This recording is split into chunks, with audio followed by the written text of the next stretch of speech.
be a furious and ferocious field day on speed. Time to see who is in, who is out, and where your favorite driver will start in NASCAR's most recognized and most revered race. The road to Sunday's Daytona 500 starts right here and right now. Before the cars speed up, we slow down. Let's head trackside.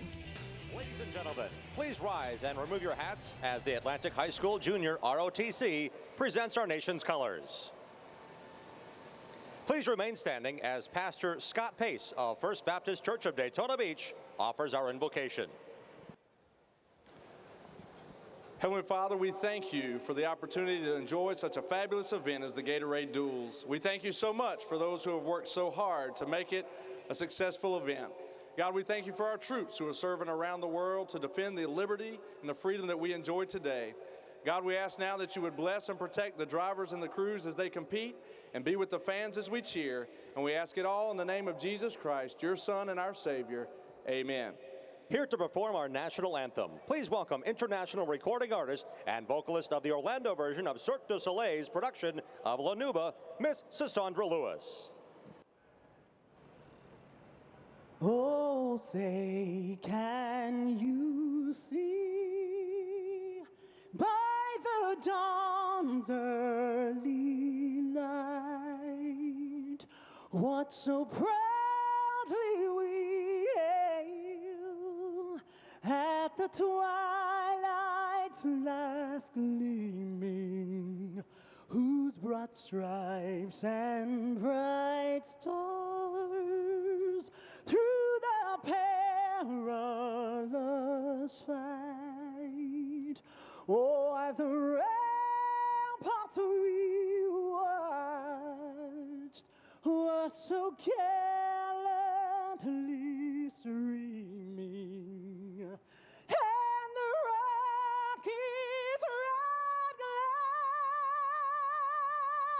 the bombs bursting in air gave proof through the night that our flag was still there. Oh, say does that star-spangled banner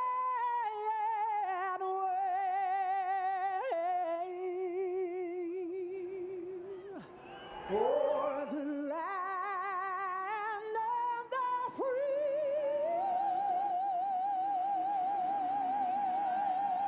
and the home of the brave.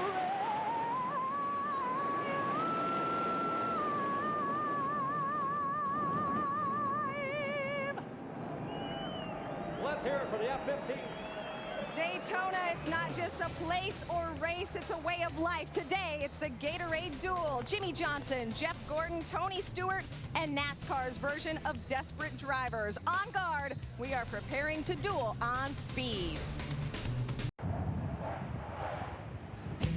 Today's Gatorade Duel determines who will chase the ultimate goal and who will be left dreaming for another year. And a great crowd on hand for the Gatorade Duel. Welcome to Speed's coverage of the Gatorade Duel. We are in the fan zone at Daytona International Speedway. I'm Chris Devoda, along with my dueling partner, Jeff Hammond. That's right, babe. Jeff, we have 60 laps, 150 miles, then 60 laps and another 150 miles. It's a duel because it's two races, but there's really two agendas. There really is, Krista. When you think about it, you've got guys racing for their lives, and you got guys racing for their lives. That's right. When you think about it, you've got the guys that are already in this race, and they're trying to keep their nose clean. They've got their best race car out here. They want to finish up, get a great starting position, but they don't want to get caught up in somebody else's mistakes. And the mistakes I'm talking about is that other group that's racing for their lives. It's the ones that are trying to transfer into this race. And it's so important for them to get up on the wheel, get in a position, get up toward the front so they can take this charge of this situation and try to get into it. I mean, when you think about it, when they drop the checkered flag at the end of these races, there are going to be 4 winners in each race. That's right.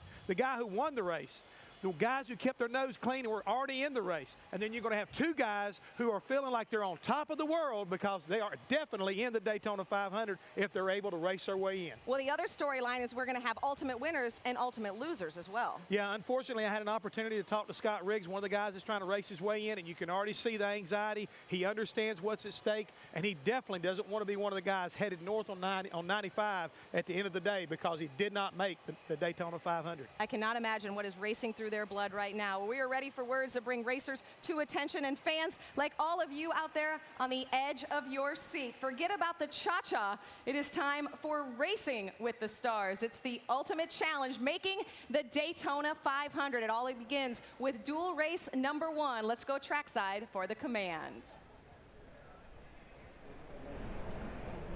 And now, race fans, it's time for those most famous words in motorsports. Here to give the command, please welcome your Grand Marshal from Winn-Dixie, Brad Keller. Gentlemen, start your engines.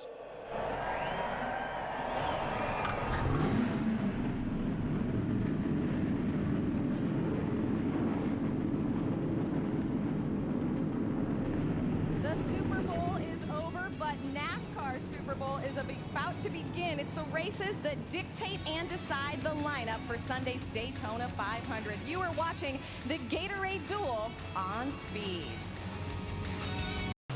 The Gatorade Duel at Daytona is brought to you by Gatorade. It's the heart, hustle, and soul of the game. That's G. By Bank of America, the official bank of NASCAR, where you can get a choice of NASCAR drivers on your check cards and credit cards. And by Toyota. For the latest Toyota racing information, visit toyotaracing.com. Toyota, moving forward.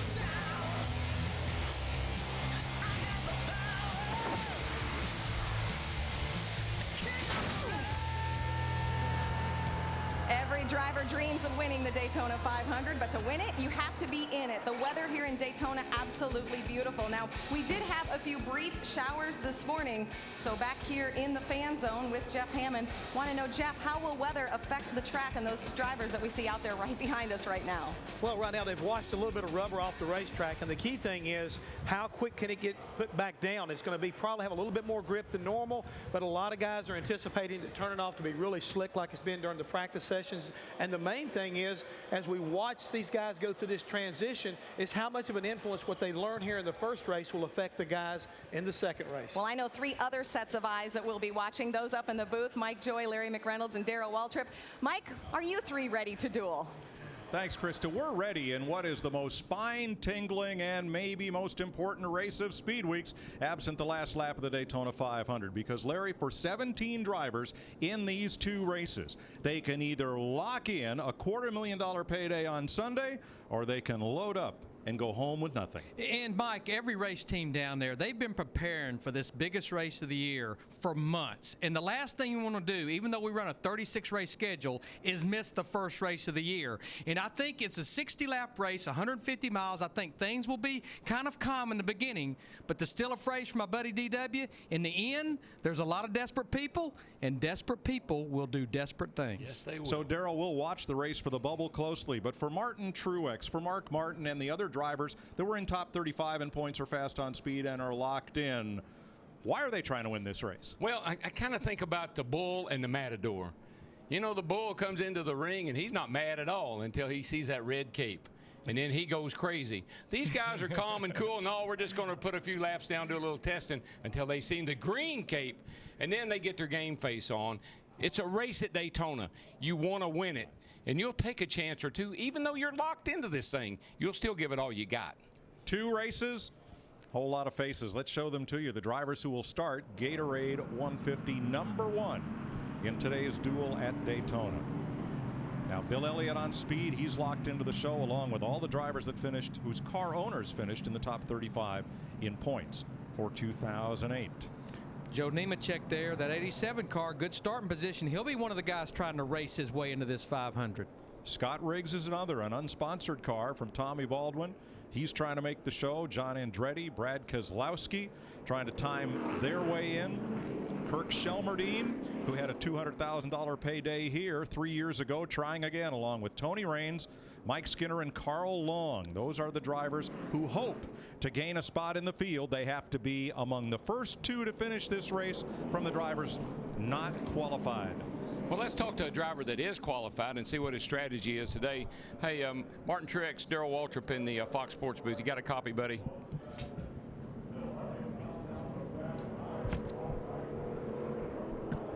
And Martin Truex, it's DW. You got a copy?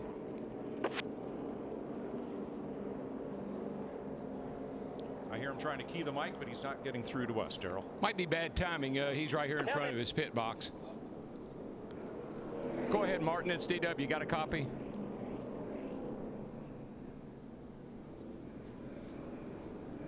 He's focused on trying to win this race right now. Yeah, I think he's probably just so you know, I think you can hear us.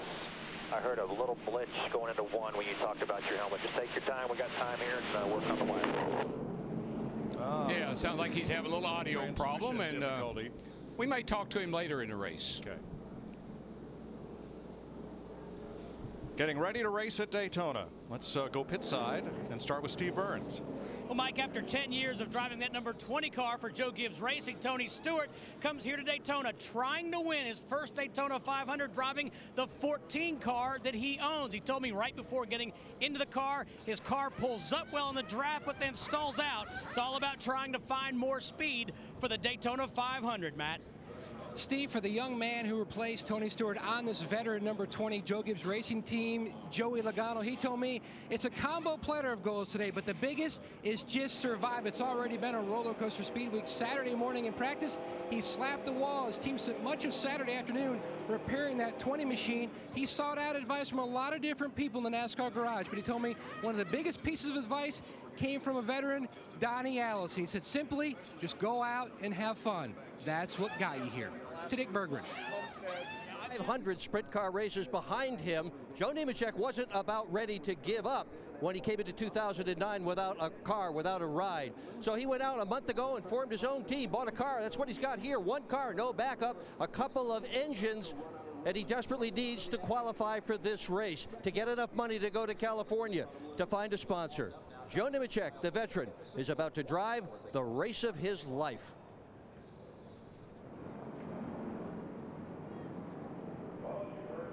Thanks, Dick. We're on 1 to go.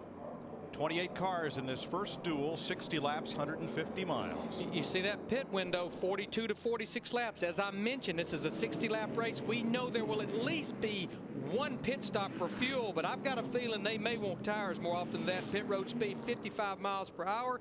There you see cars to the rears. Casey Mears had an engine problem before qualifying, and in the final practice yesterday, Jamie McMurray, Michael Waltrip get together on the front stretch. Both of those teams had to go to a backup car. Yeah, Michael Waltrip's in the pit in the 55 car. The inspectors are all around the car looking under. That is a backup car. Maybe something's possibly leaking on the car. They're having a pretty serious discussion here about what's going on. Yeah, neither one of those cars got out on the racetrack because that happened almost as practice was about to end. Problem with the scoring transponder. Oh, that's why they were looking under it. I thought maybe it had an oil leak. And that is required to transmit the car's position at each of NASCAR's loops around the track, and most importantly at the start-finish line. You can't race if you can't be scored. Now, I wonder where you'd find a spare one of those. Here's what we're going to keep an eye on with our crawl across the top of your screen. Position numbers with a gray background. Those drivers are locked in the 500. They are racing for starting position and pit selection. A driver whose position, not his car number, but his position, has a green background. They are in one of the two positions that will allow them to race their way into the field. The drivers who are on the outside looking in will have their position number backgrounded in yellow. They have the transponder installed. You can see them. It goes right on the outside of the frame at the right rear of the car. It's a little black box. And as you mentioned, Mike, it's what scores the car around this racetrack. Installed. Michael Waltrip, 55 car, good to go. There's crew chief Booty Barker. All right, a quick word from Steve Burns.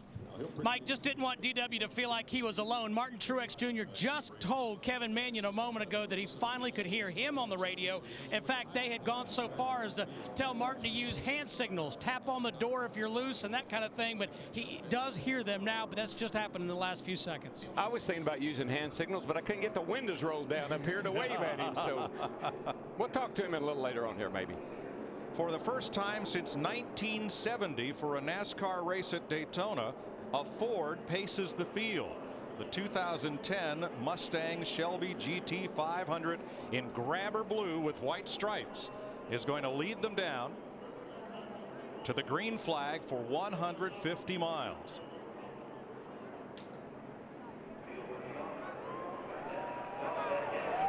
Martin Truex, Bill Elliott on the front row. Green flag, the first of our 2 qualifying races, is underway.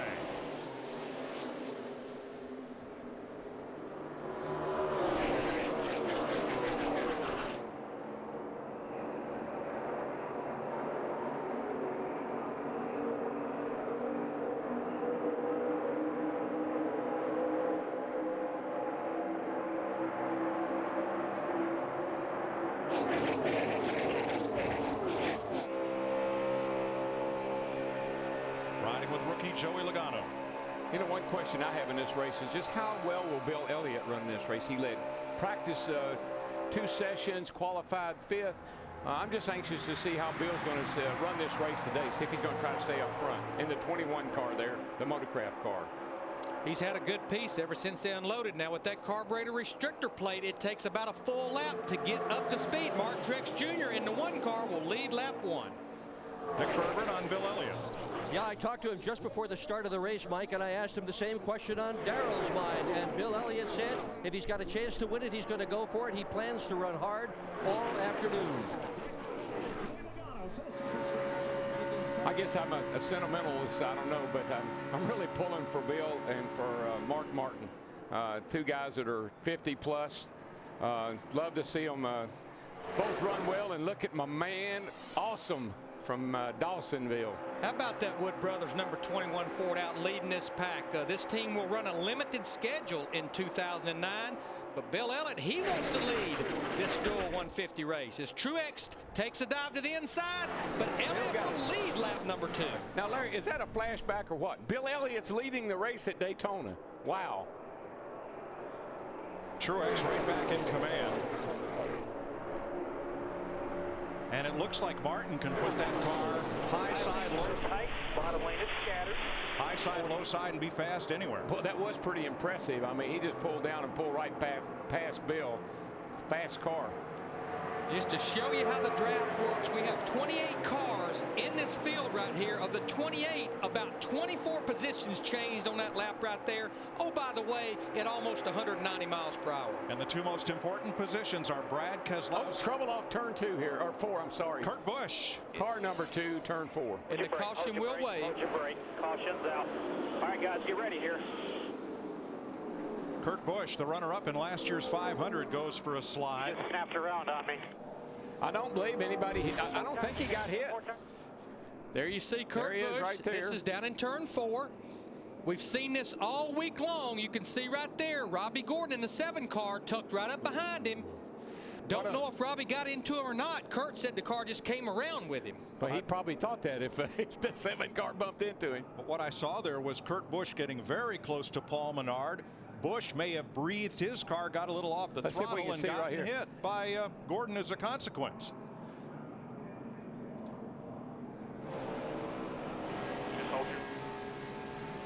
Riding with Casey Kane, who stays out of harm's way.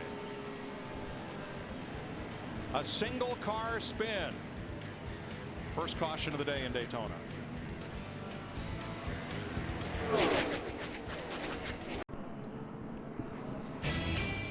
First caution of the day in the Gatorade Duel at Daytona. Kurt Busch went around, and we believe it may have been from just the slightest contact from Robbie Gordon. I think so, the way it snapped around. Let's see what, look at it, Larry, see what you think. There's the blue car, the 2 car, Kurt Busch. We know they're close together, no question about that. You got to believe that there was just enough contact there to spin the 2 around. The 7 was so close. But coming over the tunnel, it appeared that Busch gets loose right there and then gets contact from Gordon, sends him the rest of the way. I really believe that's what happened, Mike. I believe the 2 started to get a little loose, and then it got a little bump from behind. Thing about it, if your car's a little loose, you're going through the bumps, and you're running 190 miles per hour, it doesn't take much of a hit to spin you on out. Right now, the 2 transfer spots to get into the Daytona 500 are held by Bill Elliott and Tony Stewart. Since they are also 2 of the 3 fastest time trialers on the go or go home list, if they both stay in those positions, that would elevate Regan Smith through the back door to get in on his qualifying speed to the 500. So Smith right now is Stewart and Elliott's biggest cheerleader. Yeah, and see, sometimes you have to help yourself, which in turn helps someone else. So I think that's what we got going on here. That could be a big deal. Time for a racing question from Ask.com, the official search engine of NASCAR. NASCAR's closest margin of history, I think didn't we call it at Darlington? Oh, with Ricky Craven and Kurt Busch. We're not gonna tell you. You gotta go to Ask.com. That's where NASCAR fans go to get answers. Well, we gave you a good hint. Now, Mike, you mentioned Regan Smith. If indeed these cars stayed where they're at, Bill Elliott and Tony Stewart, the unique thing about that, he's sitting in the infield right now watching this race because he's in the second dual race. Elliott and Stewart in the transfer spots. Keselowski and Nemechek right outside, and Scott Riggs in that startup team of Tommy Baldwin's in 13th. Larry, Regan's not setting down right now. Probably not. He's probably pacing. He's pacing right now. But the unique thing about this format, which is one reason you just got to go for it, you could actually finish in the top 10 in a dual race and not make the Daytona 500. Who did it happen to last year? It has happened. It happened to Robbie Gordon a couple of years ago. Pace cars in, Martin Truex Jr. to lead them down. Pretty shot right there. This will be 6 laps complete. Green flag is out. Now that caution really did not put us in the fuel window. We had about 4 cars that made pit stops. Of course, Kurt Busch, Robbie Gordon, Casey Mears, Michael Waltrip, as well as Carl Long. And you saw the guys restart, and you start right out next to the outside wall there. All passing is to the right on a restart. So you want to block that outside lane and not let somebody get around you on the outside on a restart. Here comes Joey Logano. He took it 3 wide coming out of turn number 2, and now the 18-year-old rookie from Connecticut leads the outside lane. So he's the other guy that got Bill Elliott, who's a 50-something. You got Logano, who's an 18-something, and I'm anxious to see how both of them do today. Joey's had a tough practice. The off-season testing ban imposed to save the NASCAR team's money has probably made it toughest on the rookies like Logano and Scott Speed. But you know what, with no testing and with this driver at Daytona, don't you think, Larry, they've been trying things, trying to find what he likes. Probably if they're going to get it right, they probably got it right today. Right. I think the biggest thing they probably did, Darrell, and you touched on it during our practice shows, they come in here and they tried to stay with a setup maybe that worked for Tony. I think they finally gave Joey Logano something he can drive. Car looks a lot smoother than it's looked all week. Squeeze play, David Reagan in the middle. Now he gets some help in the middle of the racetrack as we go from 3 to 2 wide once again.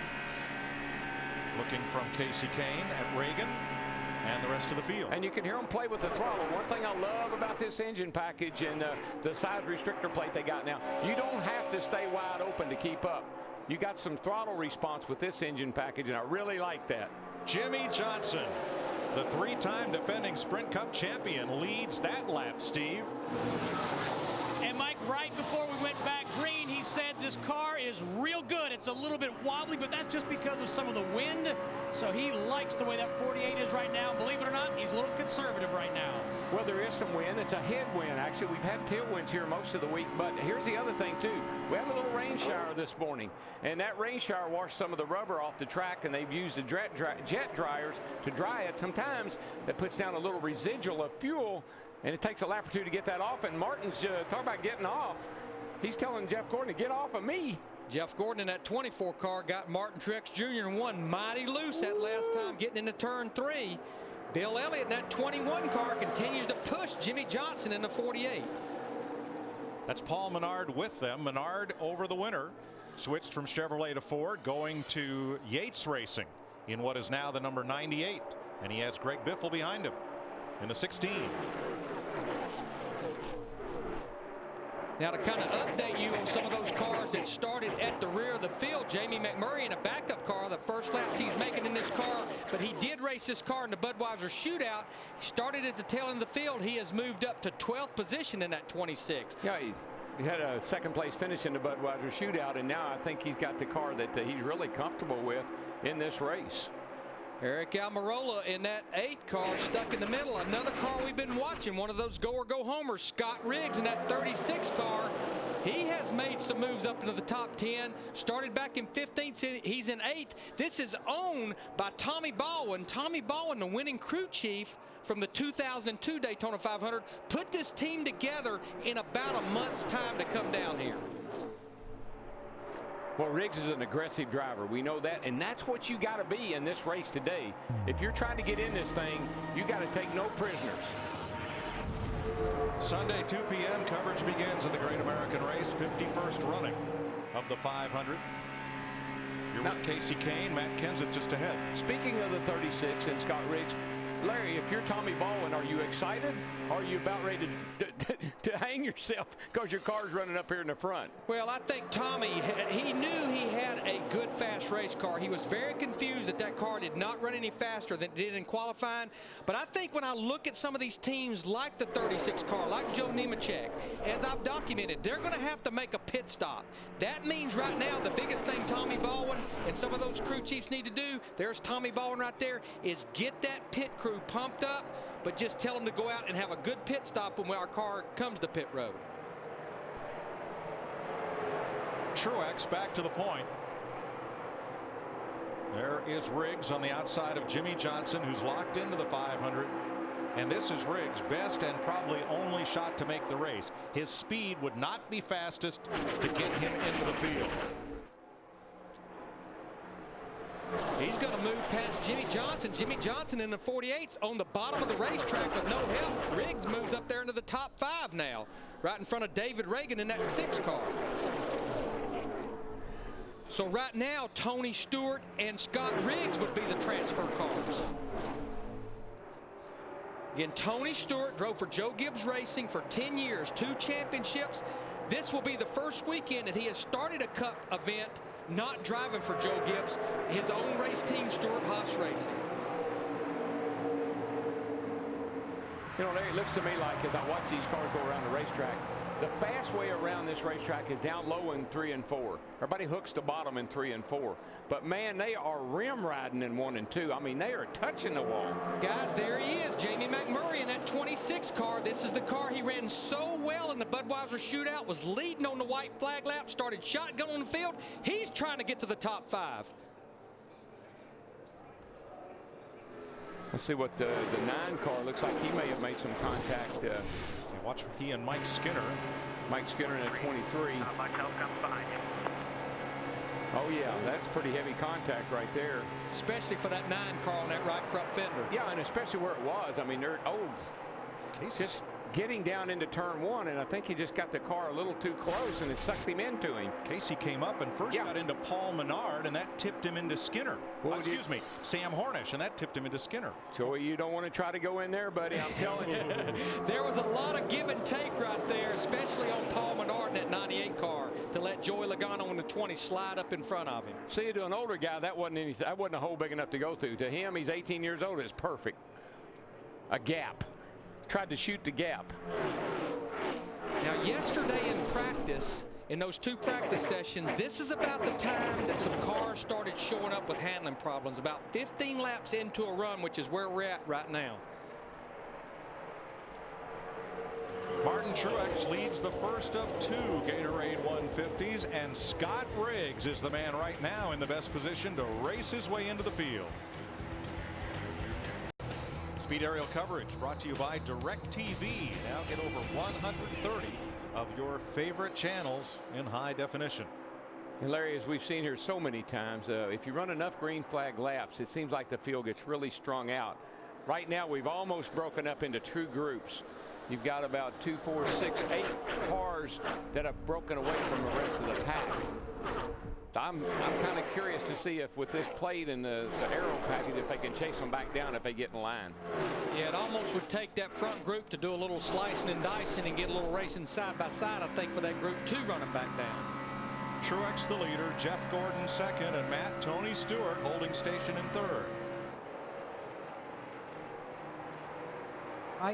Mike, when he moved to the Stewart-Haas organization, he had to get a new number, and he couldn't think of a better number than that of his childhood hero, the 4-time Indy 500 champion and 72 winner of the Great American Race, A.J. Foyt. He invited A.J. as his special guest to be on top of the pit box for this dual event and to be here all weekend. Right now, he's watching that 14 car, which A.J. first ran here at Daytona in '83, running in the 3rd position. Smoke says the car is still handling well, no complaints. Supertex, one of the all-time greats. One Le Mans, one Indianapolis, one Daytona, one everywhere. I don't reckon if I was Tony Stewart and I could have my hero like A.J. Foyt come and watch me run my first race as a car owner and a driver, I don't guess he'd get any better than that. That man has seen it all right there. He's done it all. Yes, he has. Yes, he has. I guess all of us kids that grew up in that era, you know, A.J. was my hero. Red gloves, red bandana, driving those sprints and midgets. You know, watching Martin Truex Jr. in that one car, this has to be so rewarding for Martin Truex Jr., Kevin Manion, that whole race team. When you look at everything that they went through under scrutiny during the offseason, they had the merger near the end of the calendar year last year with Chip Ganassi, with Felix Sabates. They have the 3 teams. If you go back to the last time we were at Daytona in July, this race team had all kinds of problems. NASCAR confiscated their car in post or pre-qualifying inspection. They suspended the crew chief for 6 weeks, Kevin Manion. They fined them points and money. And to come back here, the next race, the first race of the year, to sit on the pole and be leading this Duel 150, how rewarding it has to be for everybody that's involved with this race team. So for that #1 team, this is about redemption. Boy, they have done a great job all week long. The front 5 make that the front 6. Show absolutely no signs, and as I say that, here comes Jimmy Johnson to the outside. They were content to run single file. Johnson saw a gap opening up, and he moves from 5th to 4th. But here's where the jostling has been back here. Yeah, let's take a look. Let's take a look at Joey Logano. Remember when we had the in-car camera here in practice and in the Bud shootout? Remember how he was sawing on the wheel? Let's see how he looks today. He's cranking on the wheel today. The other Saturday night and in practice over here, he was jerking that wheel all over the place. That car is driving much, much better today. We never saw him with his hands that steady in any practice that we've seen. So they have done a good job of settling that car down and making him comfortable. We're a little past a third of the way through this race, about halfway through a fuel stop. So yeah, this is when those handling problems start showing up. Even though he's busy, he's not near as busy as he was the other day. And look at him, Larry. He looks relaxed. The other night, he was standing up in the seat almost. Today, he sat back in there, not had a real tight grip on the wheel. I like what I'm seeing with him today. Matt? Mike, he is surrounded by veteran experience. Not only Mark Robertson, the longtime spotter on this 20 team, but also former NASCAR, now Nationwide Series winner, Mike McLaughlin, kind of acting as his coach over the past year. Also on the radio, listening, able to throw in his input if needed.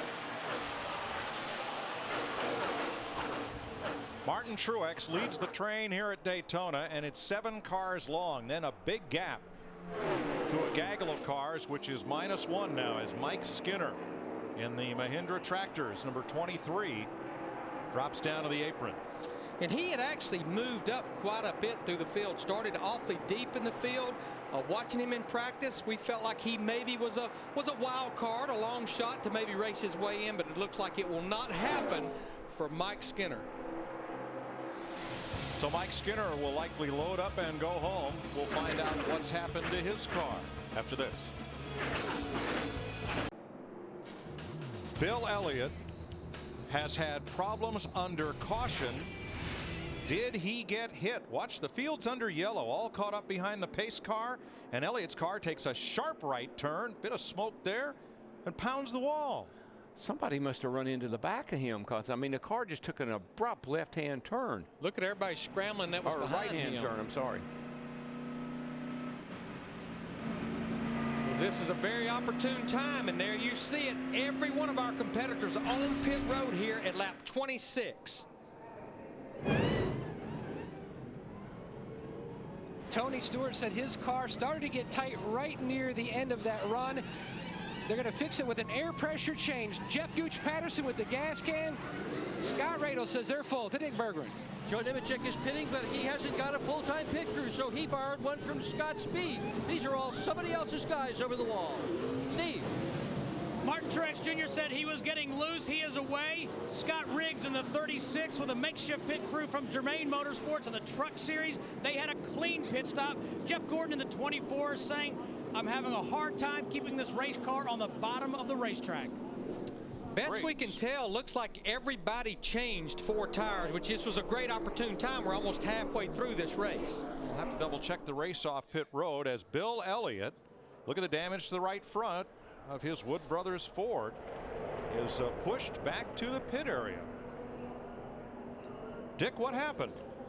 Well, Bill Elliott's transmission locked up, Mike, and when it did, it absolutely locked the back wheels, and that spun him out. Wow. Wow. I guess what he was doing, he's probably downshifting because we were under caution, and when he downshifted and maybe let the clutch out, the thing locked up and just spun him into the outside wall. Now Elliott will be in the Daytona 500. Now a member of the number 27 crew, borrowed from Regan Smith's 78 crew, run into on the pit stop there. A car accelerating out slid sideways and caught him. We'll get an update when we can. Now, I think there were a lot of issues with Joey Logano's pit stop. This is your riding with Joey coming in here, and I think the first thing that happened, you can see him waving it back. He was across that front line, and you cannot be across that front line if you do go ahead and complete the stop. I guess there were some issues in the ARCA race with Joey last Saturday, so cost this 20 team a lot of time on their pit stop. And really and truly, he didn't get a chance to make a pit stop in the Budweiser shootout. He had trouble, wrecked. Oh, you're clear, you're clear. Go, go, go. So this is only a couple of times he's been on pit road here at Daytona. Let's go back to Dick Berggren on the Mike Skinner incident.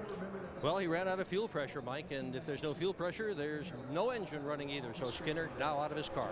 Now, okay, thank you.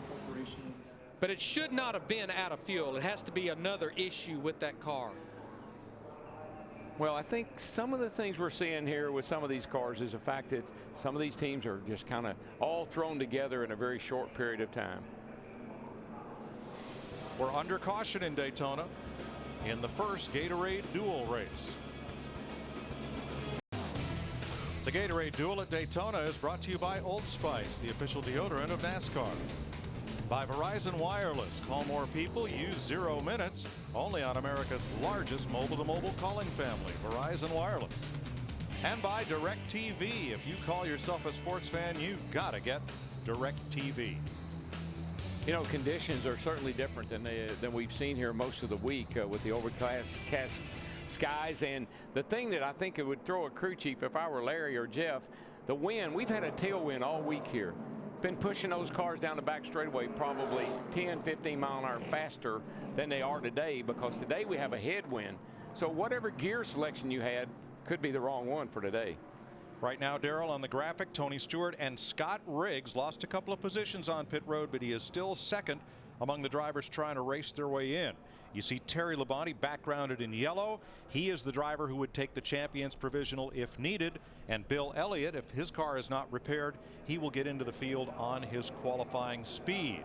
Now on pit road, Kyle Rowland is the crew member that was hit by Kirk Shelmerdine. He was servicing Shelmerdine's car. and got hit on the pit stop. He was awake and talking to the caregivers and was assisted into the ambulance. See Terry Labonte in the 66 car. Now Terry, by virtue of the championship provisional, he will race on Sunday. It just we don't know exactly where he's going to start unless he has to use that championship provisional. 3 cars that started at the rear of the field. Now they're all locked into the show, but Jamie McMurray, Michael Waltrip, and Casey Mears in the 26, the 55, and the 07, all those cars, through virtue of the run they made before that pit stop and the pit stop, they've all made their way to the top 12. You saw Kirk Shelmerdine making a second stop there, and we saw uniforms from 3 different pit crews servicing their cars as some of these single car part-time teams put together a group to get things done and try to get in the Daytona 500. Even saw the Jackman from Jeff Burton, number 31 team there. Of course, Jeff will be in the next dual race coming up. You'll see our Fox pointers on your screen, and they'll be tipping you to which cars are in the positions to race their way in. Those would be Tony Stewart and Scott Riggs at the moment, but there's a long way to go. It makes sense that Shelmerdine would have some help from Childress. I mean, that's a kind of an alliance that goes way, way back. That's right. Kirk Shelmerdine was Dale Earnhardt's crew chief for many years, won a bunch of championships with Dale for Richard Childress. We're getting a report that everyone's tires looked awfully good after that run right there, and we'll be coming to the halfway point. So if we don't have another caution, everybody should be good to go to the end. Well, for Scott Riggs, it must be a sigh of relief and mission accomplished. He is still in the second position of those who must race their way in as we're back under green. Yeah, he made a pretty decent pit stop. He's still got track position. He hangs in there like he did that first run, and he should be fine. He's in the white number 36.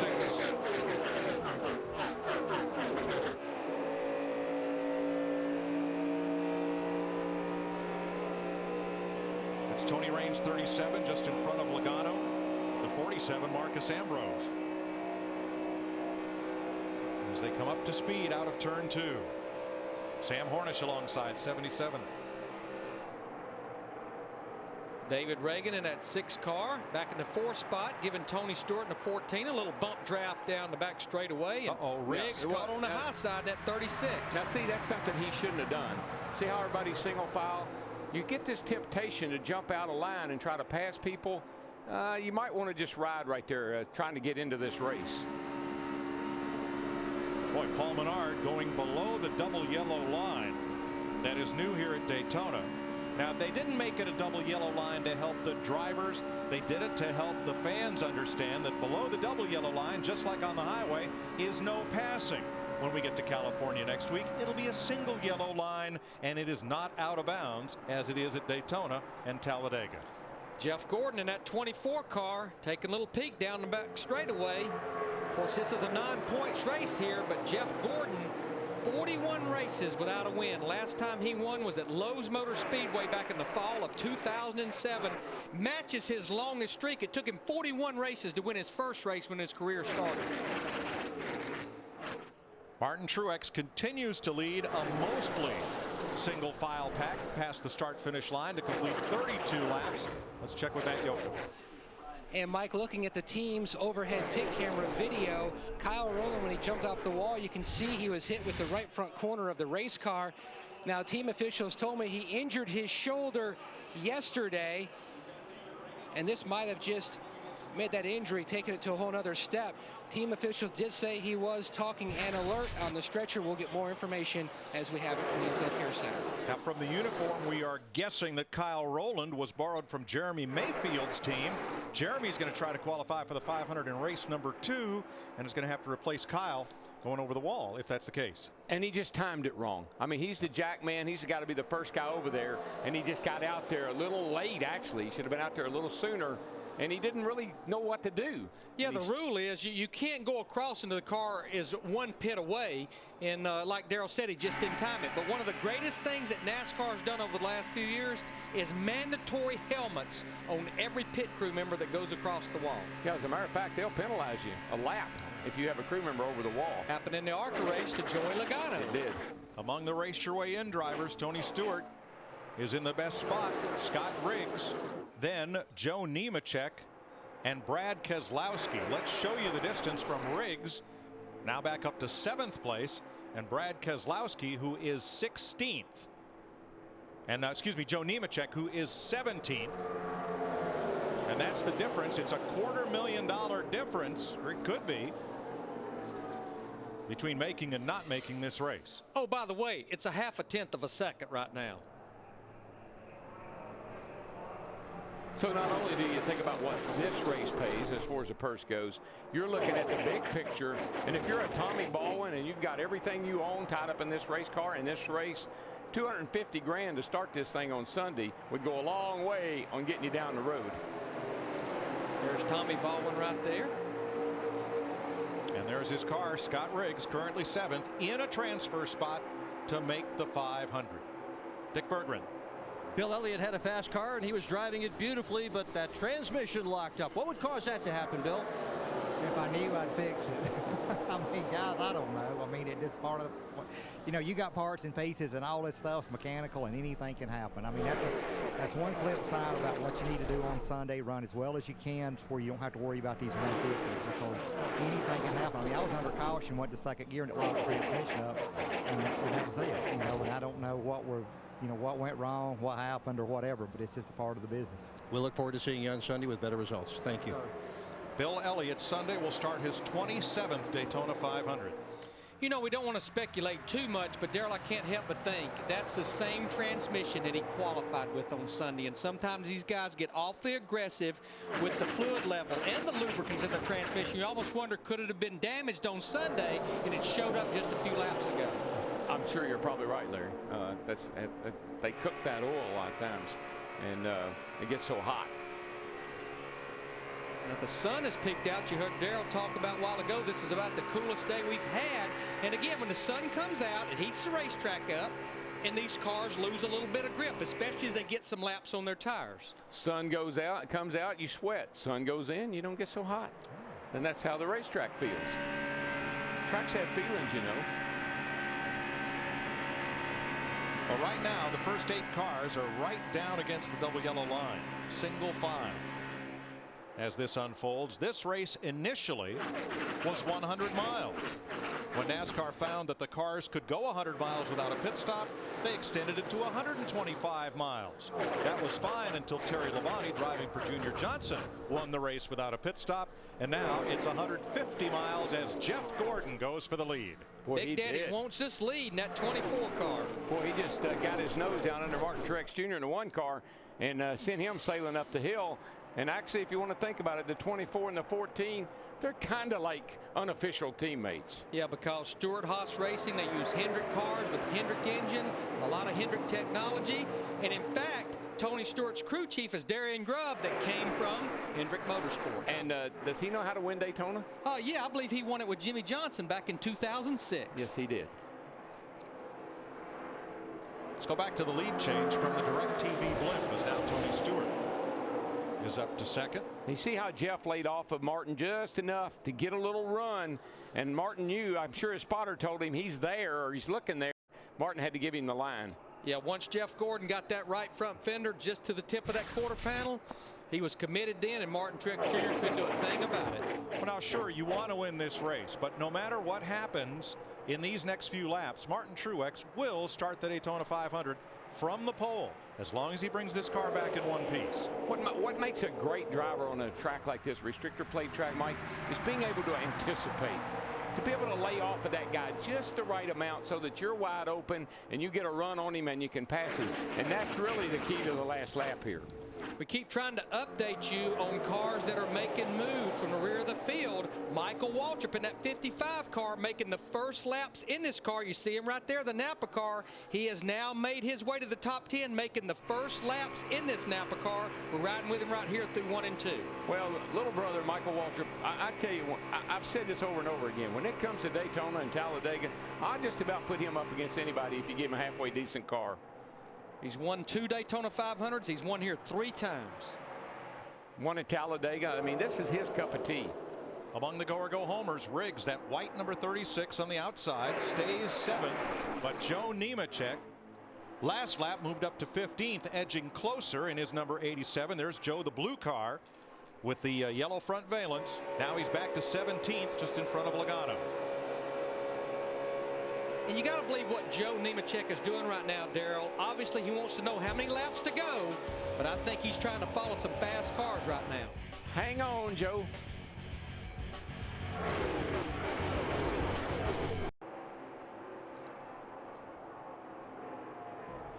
Tomorrow evening, sparks fly as the Camping World Truck Series comes to the high banks of Daytona.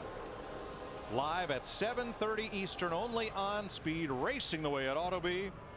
NASCAR Camping World Truck Series as their season opener.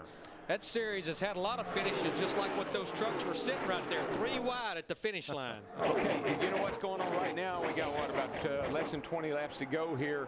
People are starting to do the math. Where have I got to be in order to get into this race? You see how the cars are staying a little more lined up, kind of setting up for the finish here to be sure you're in the position you need to be in. 16 to go this time by. Tell you, a car that has really made his way back to the front. Remember, he was our first caution back on lap 3. Kurt Busch in that 2 car. He's made his way up back to the top 10, the 9th position, as we've now got 16 laps to go. You know, yesterday they were trying some stuff with this 2 car, trying some geometry stuff. Don't know if they decided to race it today or not, but they said they were going to use today as a little test session. Looking back at his teammate Sam Hornish Jr. in that white car back there, the 77 car. Great run for Sam. Running in the 10th spot right now. Sam is locked into the Daytona 500. And remember last year here in the 500, we were singing Sam's praises because I think he finished 15th in the Daytona 500 last year and had a great run in the race.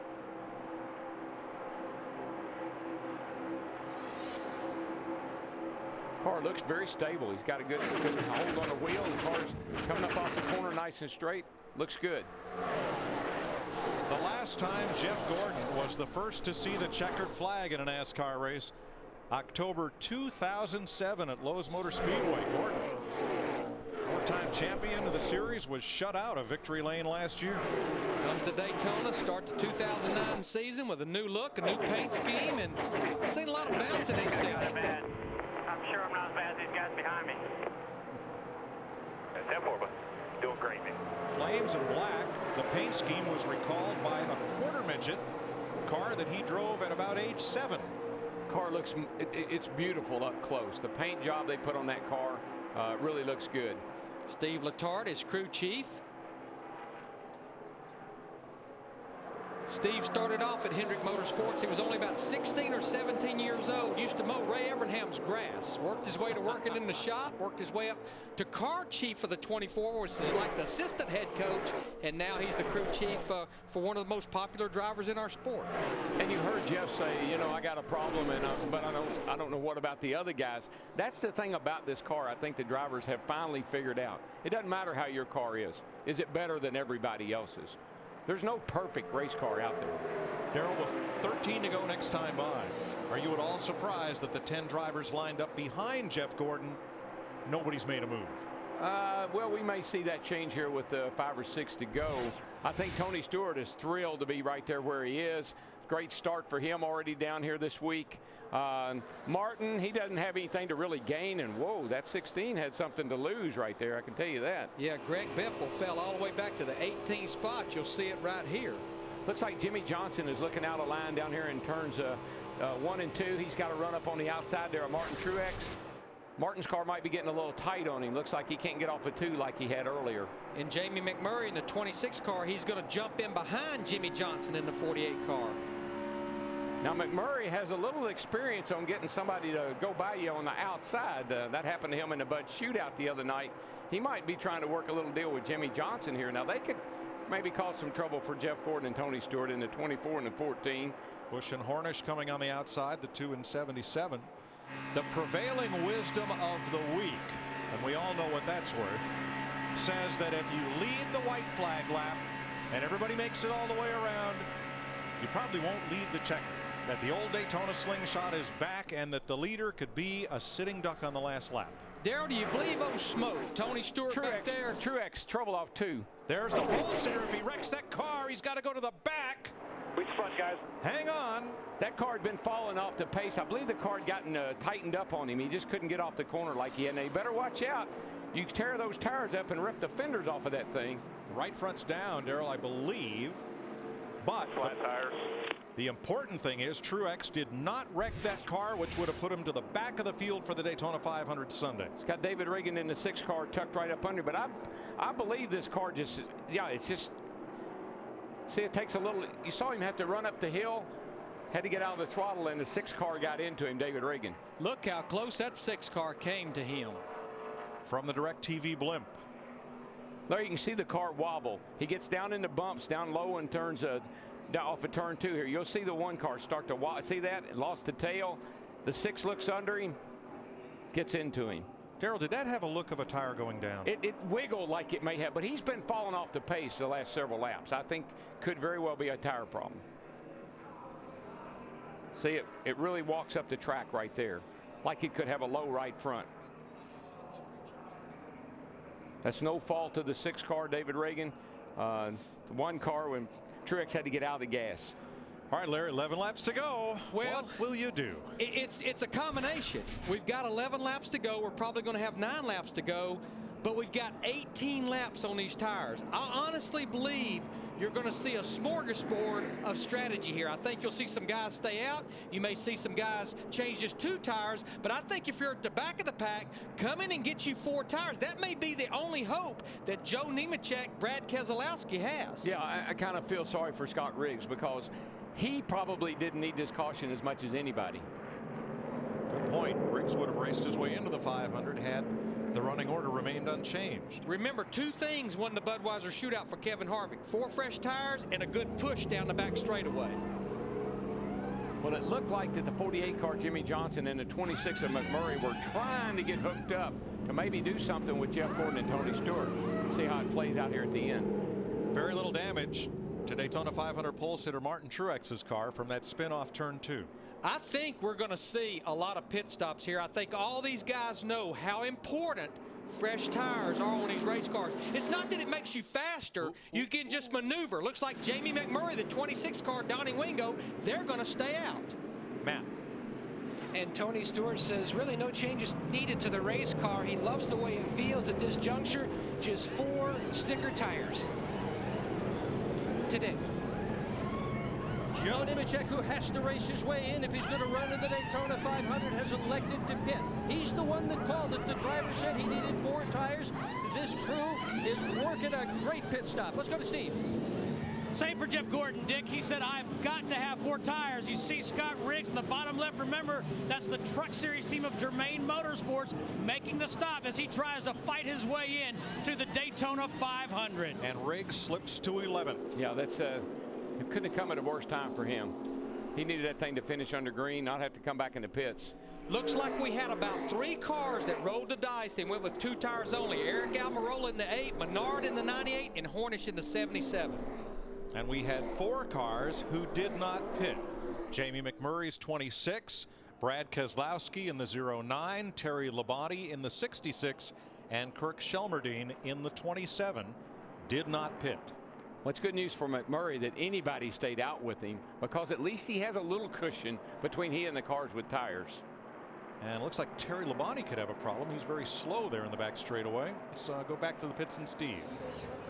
Mike, we heard Martin Truex Jr. say that he had gotten loose, and the combination of that and the 6 car being right on his bumper is what got him really loose.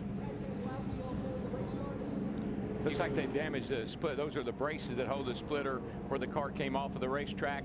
Looks like the back bumper may have even hit the track when it came down off the banking. None of these things are big issues, I don't believe. Not that they can't be repaired in time for the 500. Now it looks like Terry Labonte will make it all the way around, but he may be headed for pit road. He's let the entire field go by. Nope, he's getting ready to race. Now Labonte has the champion's provisional to fall back on. He'll be in the Daytona 500. Green flag once again. Now, right now, Brad Keselowski in that 09 car, Kirk Shelmerdine with 9 laps to go in the 27. That's the 2 cars running second and third that are in the transfer spot. Keselowski gets a great restart with McMurray in that 26. Yeah, it's like I said, the best news for McMurray is that anybody stayed out. I don't know how long he's going to be able to hold on, though, because we've seen what 4 tires do to these cars. It picks them up a good half second. Just lets them be able to maneuver those cars. You can move the car around, you can drive it. And there you see Jeff Gordon in the 24 bringing them up the back straightaway. You don't have to play with the throttle when you got 4 tires. You just matter and hang on. And Gordon through the middle with Almirola on the outside, and his wingman is Jimmy Johnson in the 48. They work their way past Shelmerdine. Now it's Keselowski right ahead, and McMurray on the point. What you have to be careful of when you got 4 tires and people in front of you don't is that you don't run over them. 8 laps to go. Keselowski just a sitting duck on the outside in that 09. He's more worried about Tony Here we go, Stewart. guys. Big wreck. Got a car off the track. Got one in the wall. Casey Mears in the 07 spins. Joey Logano is trying to get through. Michael's there in the 55. Waltrip. Get rolling there. Come on. And okay. another one gets the wall in the backstretch. That might have been Keselowski. Oh, there goes David Reagan off the track. It's fun, but I think with anything, just got a flat tire. We're going to let the DirecTV blimp help us sort this one out. All I can tell you is it's a gaggle. See a gaggle going into turn 1 down here. They just try to get 3, 4 wide, looks like.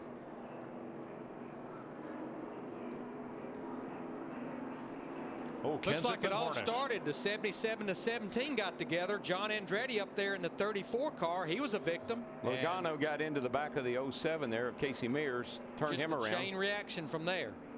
And I think somebody else got into the outside wall on the back straightaway after this part of it was over.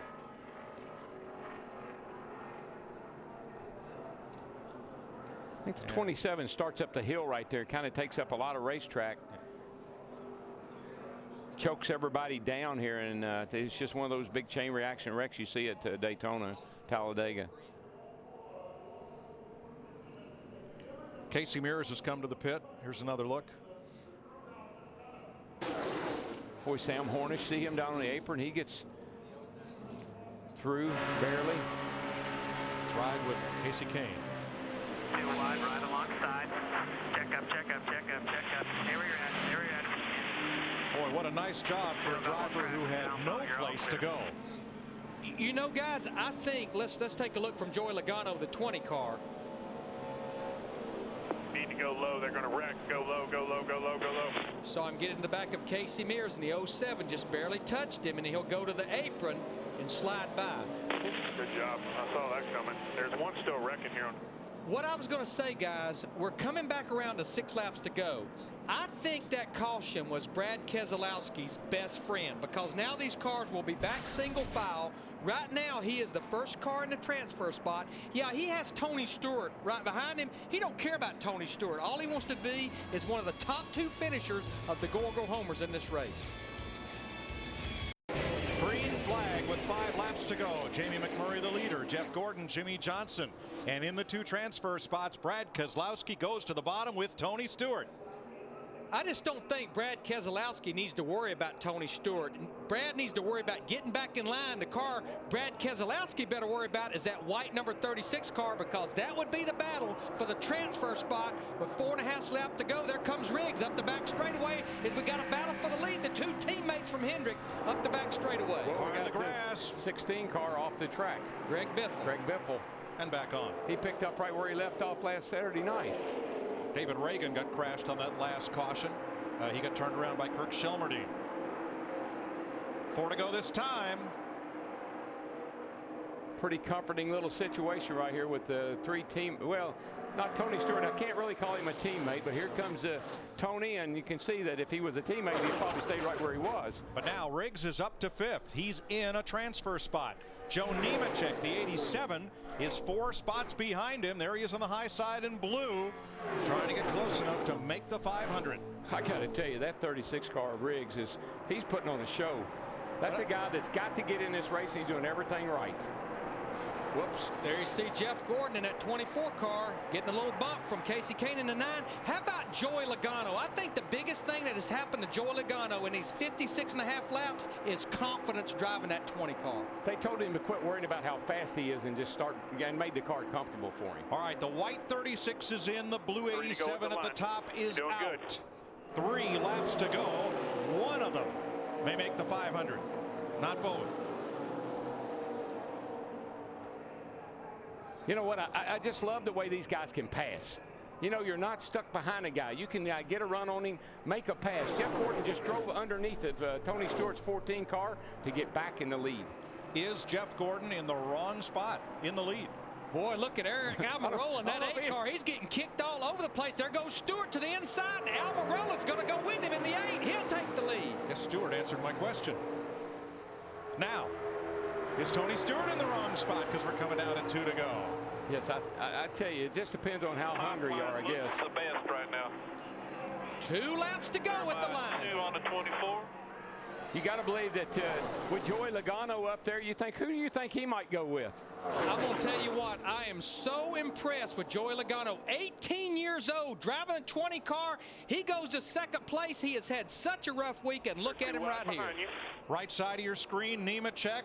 Oh, he was just a car length back from Scott Riggs. Couldn't make any speed behind Robbie Gordon. Joe Nemechek had a chance for an instant. Does he have one more left? Here comes Tony Stewart back underneath Logano going into turn 3 to get back up on behind Jeff Gordon. I think Tony Stewart's got a car that could win this race if he wants to go for it. Well, Darrell, they're coming to the white flag this time. He's got to sum up where he can make that move on that 24 car. And I believe Logano would be more than happy to go with him if he decides to make the run. I'm sure Tony's in there giving him hand signals. Stick with me, kid, and I'll show you how to win this race. Just remember, Tony Stewart drove that 20 car for 10 years for Joe Gibbs Racing, and now he's looking at it in his rearview mirror. Nemechek right behind Riggs as they cross the line.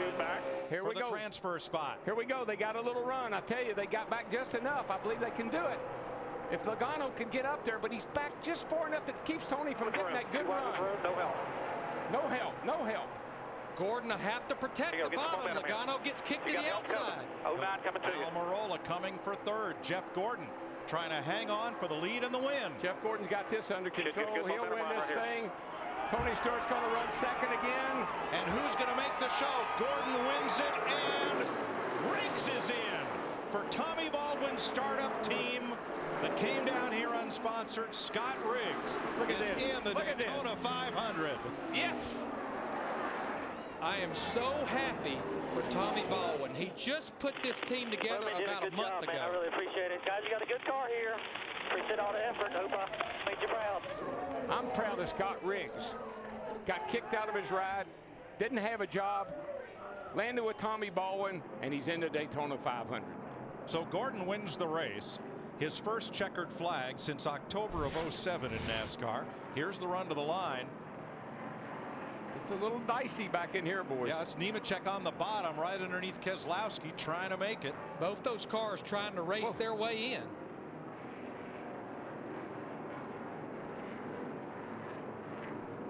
Scott Riggs says, Casey Kane, go ahead and have that position. I'm running exactly where I need to. So the 2 transfer cars from race 1 are Tony Stewart and Scott Riggs.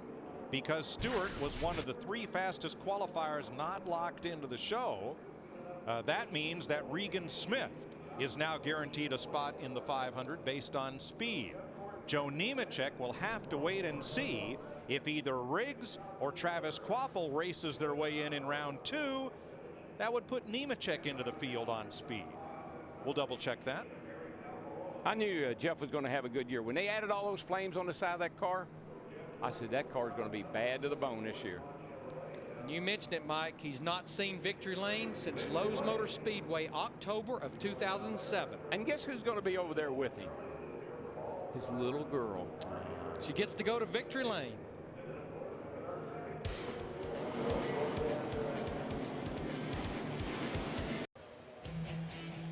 A full range of emotions in Gatorade Duel #1. Like a Valentine, it's signed, sealed, and delivered. 3 grown men are jumping for joy. The 2 who are in, one who didn't even have to race, will explain that, and the one who is celebrating in victory lane. Dick Bergeron is with our race winner.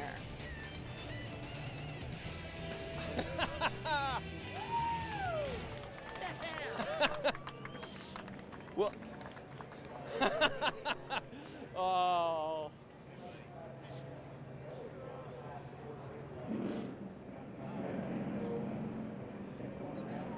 Well, congratulations. You have won a lot of races. How big was this win after not winning for more than a year? Man, that's what I'm talking about starting off 2009. Who says we can't win? I'm so fired up about this year and this new DuPont Chevrolet. You know, just the way it looks, the way it feels, the whole team has got the same attitude on board with them this year, and I'm really excited about the Daytona 500 after that race. What a great race between me and Stuart and Jimmy and Jamie, and oh man, all those guys were just putting on one heck of a race and wheeling. And I got to say thanks to Pepsi National Guard. Pepsi's got a really cool promotion right now. You pick the top 12 in this Daytona 500 coming up, you're going to win the actual purse that we win. So it's very cool. And all of our sponsors, we just can't thank them enough. It's been a while since I've been to Victory Lane. I got to take advantage of it. I hope I'm here a lot more than this. What has done so much for you that's made this run so strong? Well, you know, I mean, this team has just never wavered, never given up. You know, Steve Letarte, he's an awesome leader. We showed it 2007. We got off last year. And you know what? We're determined to get it done this year. And it's just Hendrick Motorsports, all of our sponsors, you know, all the fans are just inspiring us to get it done out here. I have not seen 2 better races than last Saturday night and today's race, you know, in a long time here at Daytona. So I can't wait for Sunday. Congratulations to you, Jeff. Well, with Scott Riggs, driver for Tommy Baldwin Racing, 6 full-time mechanics. You've been in business 37 days, and you had the whole winter to worry about having a job. How does it feel to be in the Daytona 500? It feels absolutely awesome. I mean, I feel like we just won the race there. I mean, just my hat's off to all these guys. They a lot of volunteers that work so hard, come in just because of the faith they have in Tommy and each other. And man, it's the racing drug that all of us are addicted to. That's what kept these guys going and kept them pushing forward. And just proud of them. You know, Tommy said we had a really good car. It really didn't show itself until we got into a pack and could show how it pulled up and was really strong. So, man, I'm elated. I don't know what else to say except I'm glad that Red Bank came on board. Red Bank Outfitters came on board this week and next week in California. And man, here's everybody that out there is pulling for us. I appreciate it. Congratulations. Let's go to Matt. Steve, Joe Nemechek now has done all that he can do. He has to sit and watch. And now you're the biggest Travis Kvapil and Regan Smith fan here at Daytona. Yes, you know, that's just we got ourselves in a tough position, but with the team just starting out, I'm really proud of all my guys. A lot of good things to look forward to. You know, we started off way too loose there, and then at the end we got the car a lot better. That last lap, I had the perfect run lined up on Scott Riggs on the 36, and the 26 slid up in front of me there, and it killed all my momentum.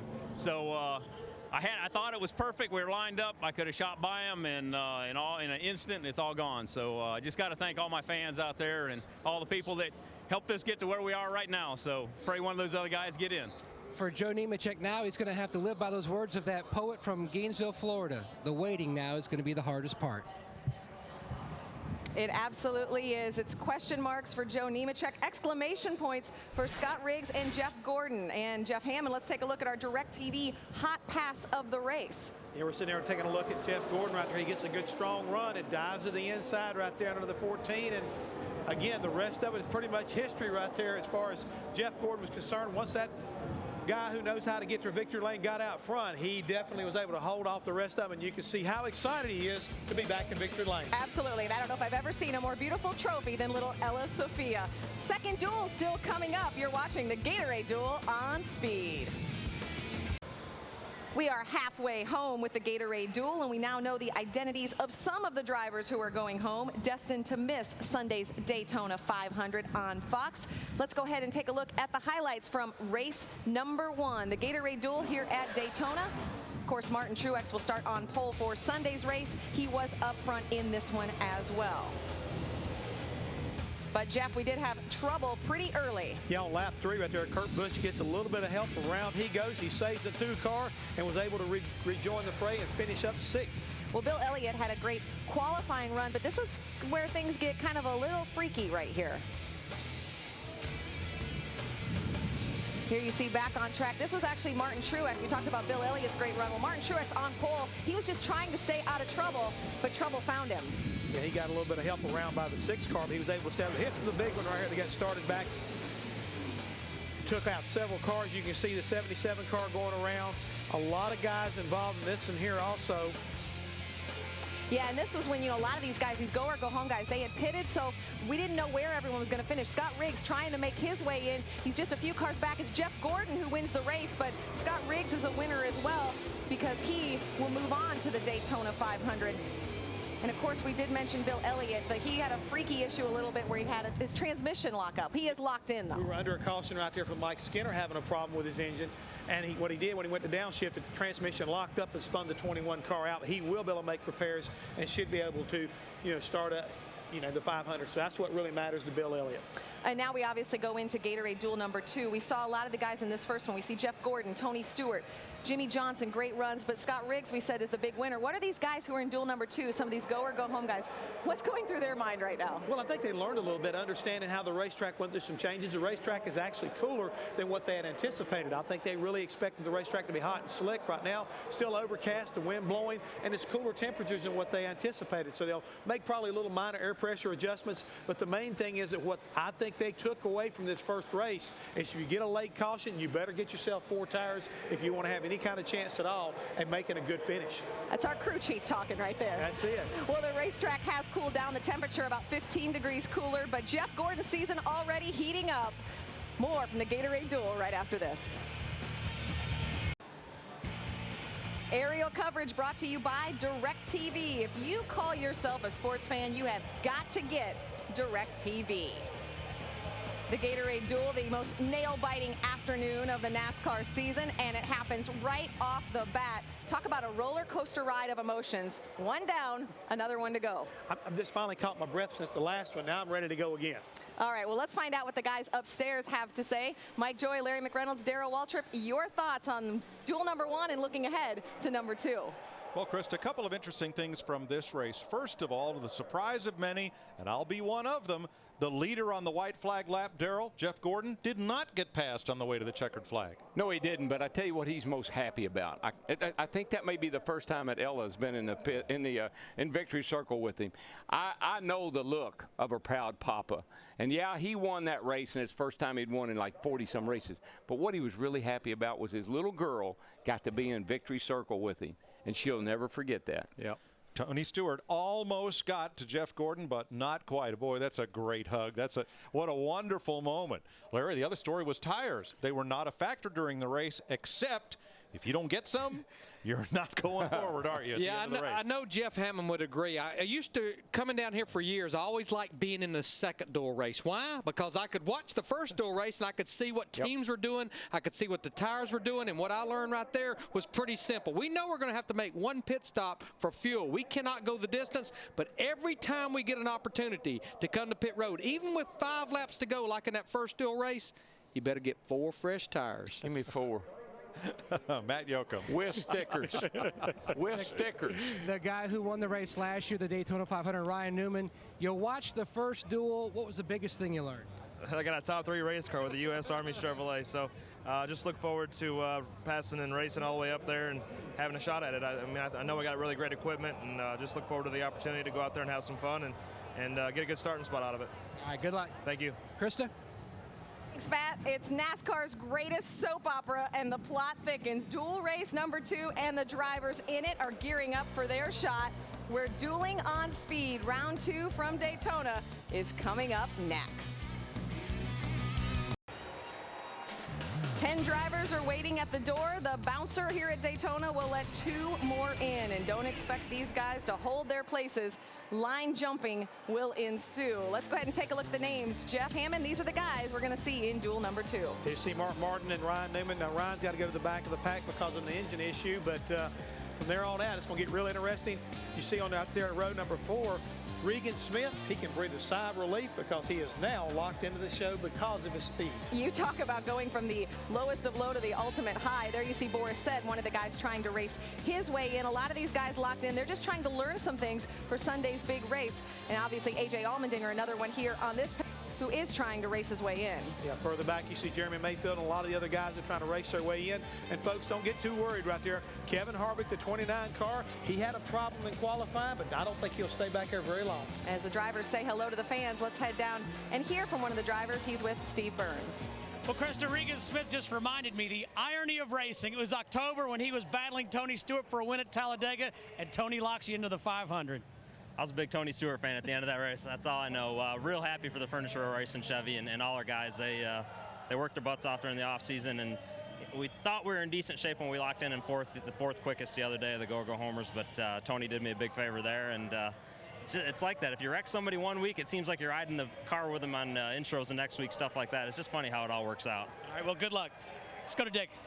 Well, Dale Earnhardt Jr. has just taken the ride around the racetrack, and the cheers are unmistakable. The fans want to see him win again, and why not? He has won a third of the 150 milers that he has run. You just watched that race. What's your strategy to win this one?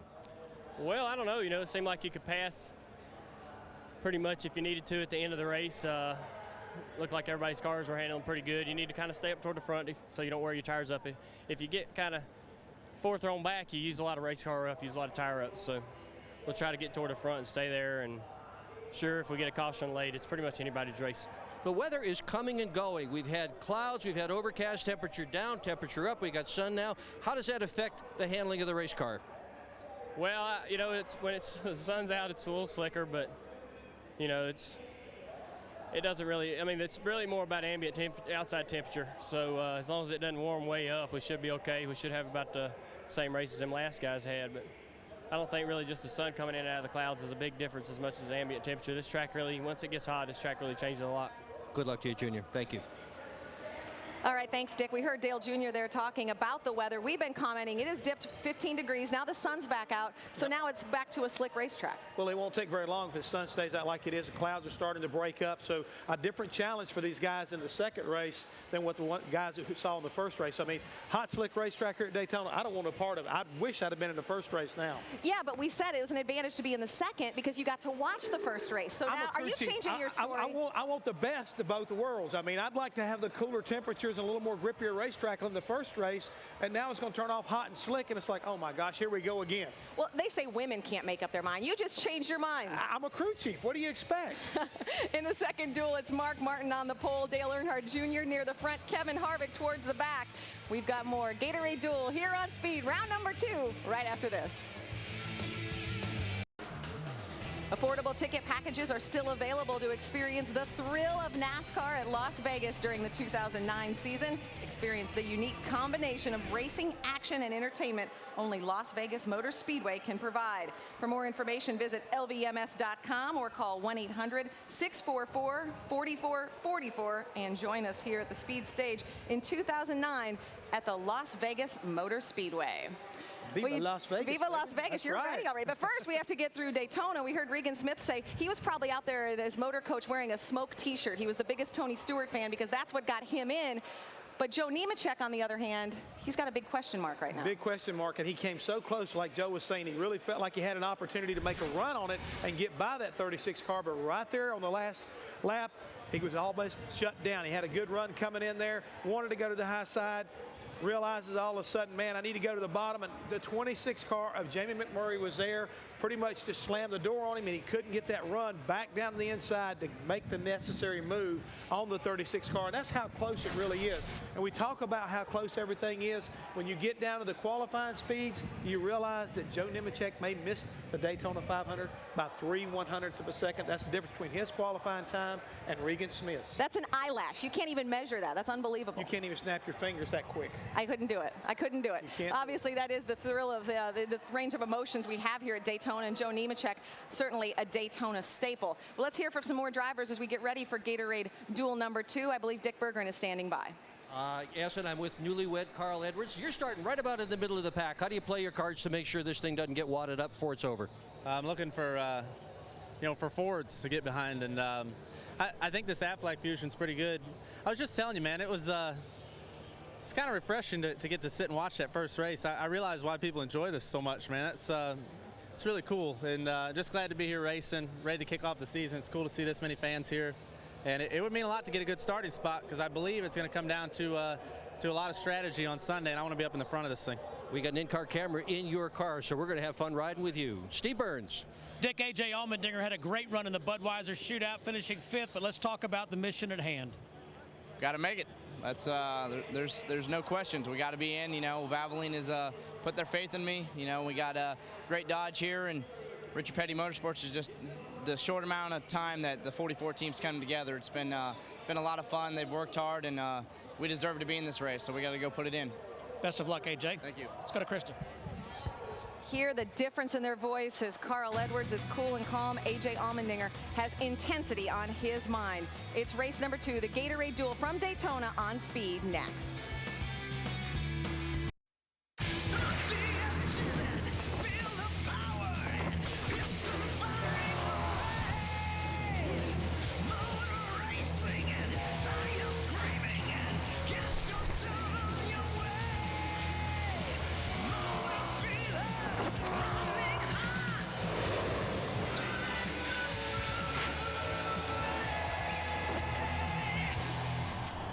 You can't script it and you cannot predict it. The Gatorade Duel at Speed. The temperature, it's still very nice. It has cooled off a little bit, but we have less clouds and more blue sky here in Daytona. Let's head back down and hear from some more drivers. Matt Yoakum.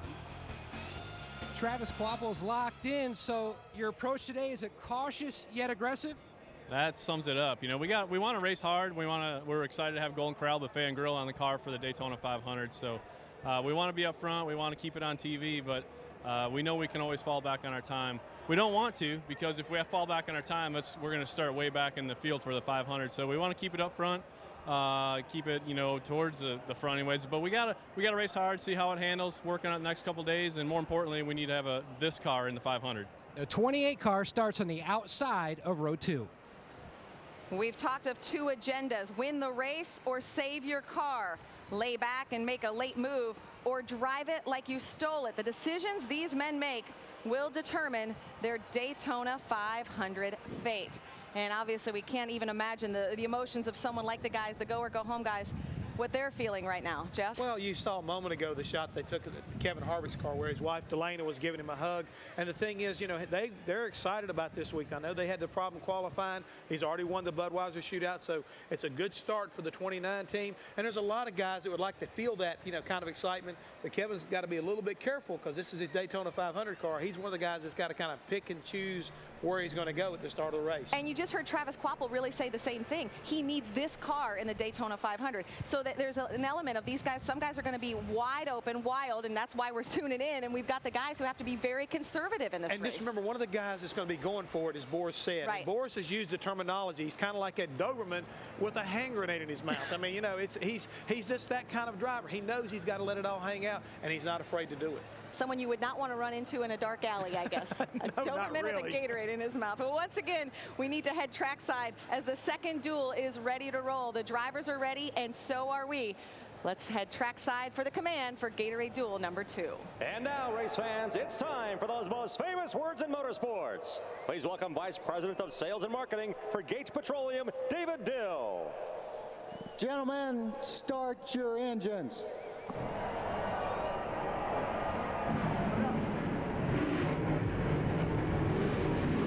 We'll be back for duel number 2. The engines are fired. The drivers are ready. Who will be in Sunday's Daytona 500 on Fox? It all gets decided right after this. Well, there is certainly something brewing in the air. It's the last attempt to punch your card, the last chance for these drivers to make the big dance, Sunday's Daytona 500. And Jeff, you and I were talking about things were a little freaky in that race, but for the most part, pretty calm. What does that mean? I think I would definitely tie down the television set because it's probably going to get really wild and pretty unpredictable in this second race. Because people are feeling maybe a little comfortable, or they're just ready to roll? No, I think because of the fact they realize this is the last chance for them to get in this Daytona 500, and I guarantee you there's going to be a lot more pushing and shoving than we saw in the first one. Well, in Major League Baseball, pitchers and catchers don't report for at least another week, but we're going to go ahead and throw it back upstairs. Mike Joy, Larry McReynolds, Darrell Waltrip, have you guys caught your breath? We're ready for race number 2, but the mindset of the competitors, tradition holds here that if the first race is very calm, the second race they're all over the place, and vice versa. If we have a wreck fest in race 1, everybody lines up for race number 2. So what did we have? Did we have a wreck fest, or did we have a calm race in race 1? And what do you expect? Yeah, well, we had that pretty big wreck down in turn 1, so that's not all that unusual. But you're exactly right. My experience here has been when I stand on top of the truck and spin around for 60 laps, I get in a race car, I'm a little dizzy. And they drop the green flag, and I don't know which way to go. So that could be the way this race goes. Sometimes they get a little bit rougher in this one because we now know a lot more than we knew. And so now it's not just desperation.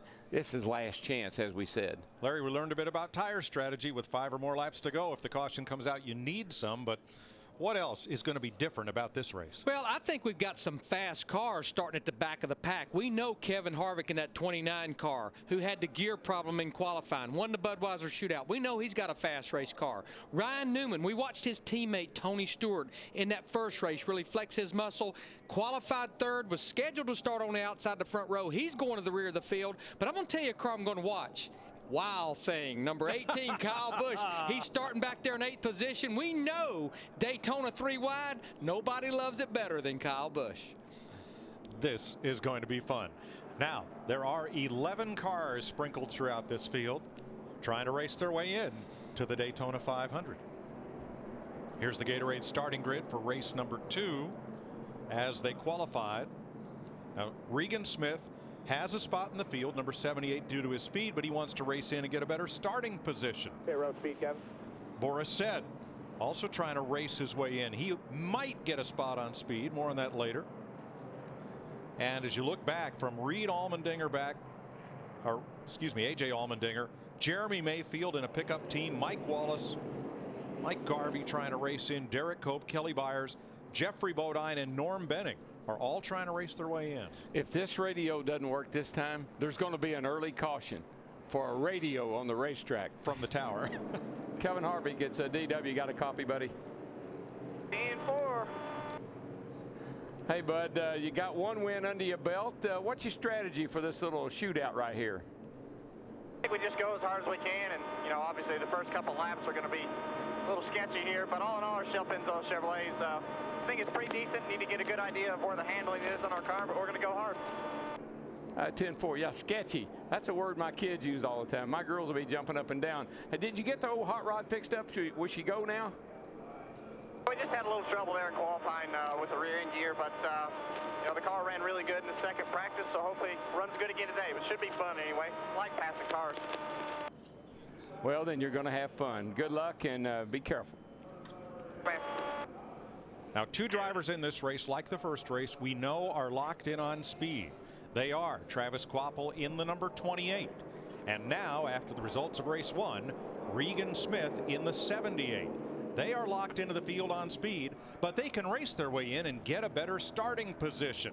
And the 2 fellows that hope they do are Joe Nemechek from race 1 and Boris Said. All of these drivers can race their way into a starting spot, but if Kvapil and Smith are the 2 drivers to transfer, Nemechek's in the race, and so is Boris Said. But if only Kvapil or Regan Smith transfers and Said is not the other transfer car, Joe Nemechek races and gets at least $250,000, and for a time trial difference of 7/1000ths of a second, Boris Said would go home. Wow. Dick Berggren. 50-year-old Mark Martin has been racing in these duels for half of his life. He has never won one. But today he's got an exceptionally strong car. He's got tremendous confidence in his crew chief. He has tremendous confidence in himself. And he has, I think, everybody in this garage pulling for him to have a terrific Speed Weeks and maybe even win the Daytona 500. Steve Burns. Well, Dick, confidence is the magic word for Elliott Sadler and this 19 team of Richard Petty Motorsports. Towards right near Christmas, there was a report Elliott Sadler was out of this car. Then he was back in. Today is the first step towards repairing those relationships and this team gaining some confidence. Matt? Steve, as the offseason kicked off, it was a drama-filled offseason at the beginning for Clint Boyer. Then as the offseason progressed, Clint Boyer, who was going to have to come to Daytona and qualify his way into Daytona 500, now was locked in as different team situation has changed. Now, during practice, his team feels like they've got a great race car. It was tight in the first session, loose in the second. Right now, though, it's game on. They want to get RC, Richard Childress, his 14th dual victory here in Daytona. Our Gatorade race analysis, 28 cars, 60 laps, 150 miles. And no different than the first dual race, the pit window for fuel, 42 to 46 laps. We know everybody will have to make at least one pit stop for fuel. Pit road speed 55 miles per hour. As we've already documented, Ryan Newman in that 39 car, who was scheduled to start on the outside of the front row to the rear of the field for engine change, so that will move Travis Quapple. They just move the line up. They don't swap them back and forth. Travis Quapple in the 28 will start on the outside the front row. See Ryan Newman in the 39 dropping to the rear because of an engine change. But remember, a lot of these guys haven't made a green flag pit stop or any pit stop so far this year. So that first time down pit road sometimes can be just a little testy for not only the driver but the team as well. Of our two rookie candidates, we had Joey Logano in the first race. We will have ex-Formula One driver Scott Speed driving the 82 in this one. As you look at our NASCAR on Fox onboards, upper left, Denny Hamlin, David Stremme, upper right, Carl Edwards, lower right, Dale Earnhardt Jr. the lower left. Scott Speed, you know, he and Logano, I think, are going to have a pretty good rookie battle this year. But Scott's going to have a pretty good run here to match what Joey did in the first race in the 20 car. See Scott there in the 82, Scott Speed. Made 5 starts at the end of last year. You know, Mike, back to those two guys that are in this race that we know will race on Sunday, Travis Quapple and Regan Smith. What's unique about those two race teams, they would love to run the entire schedule, but right now they are still hunting sponsorship to run the entire schedule. Right now, the 78 car here with Regan Smith, maybe 10 to 12 races. Travis Quapple, good shape for the first 5 or 6 races. They need sponsorship to move forward, though. Regan Smith drove for Dale Earnhardt Incorporated last year with the merger and contraction of that team folding into the Ganassi organization. Left without a ride. Picked up the 78 that Joe Nemechek had driven the year before. Travis Quapple would have been in the top 35, but the Yates Racing team used that spot for Bobby Labonte, so Quapple having to time his way in. Tell you, car I'm going to watch closely is that 42 car. Juan Pablo Montoya starting in the 3rd spot. His 2 teammates in the first duel, Eric Almirola, Martin Truex Jr., both had strong runs. Again, this is a product of the Dale Earnhardt Incorporated Chip Ganassi with Felix Sabates merger. And Montoya has been fast all weekend here and runs good at the restrictor plate racetrack. I'm just having a problem. We have talked about drivers and who can win and who's going to do good, and I don't know if we mentioned Dale Jr. for 2 days. We will. I think you're right. If we don't, the fans will let us know about it when he takes the lead, I'll guarantee you. I think he'll surprise you in this little race. He's looking over at Montoya from our Bank of America onboard camera. Montoya last year in a Dodge. This year they switched to Chevrolet as part of that merger with DEI. Mark Martin, age 50. Travis Quapple. Arkansas versus Wisconsin on the front row. Green flag for round 2 of the Gatorade Duel in Daytona. Very nice start, nice and even. Both cars kind of took off at the same time. Looks like they're going to hit turn 1 side by side.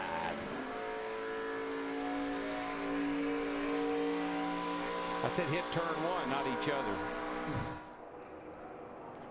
They were looked like they were about ready to bam at each other. That was a little close for comfort. It was. Now they spread out a bit. Big push in the 18. He's getting pushed from a 00. Junior to the high side right away. With Kyle Busch in that 18 car, pushing him all the way down into turn 3. Be surprised if David Ruderman in that 00 car doesn't get up there and race pretty well too. That car's running well. Boy, Quapple's car's a bit loose. Well, and Dale Jr. will lead lap 1. And Junior Nation comes to life.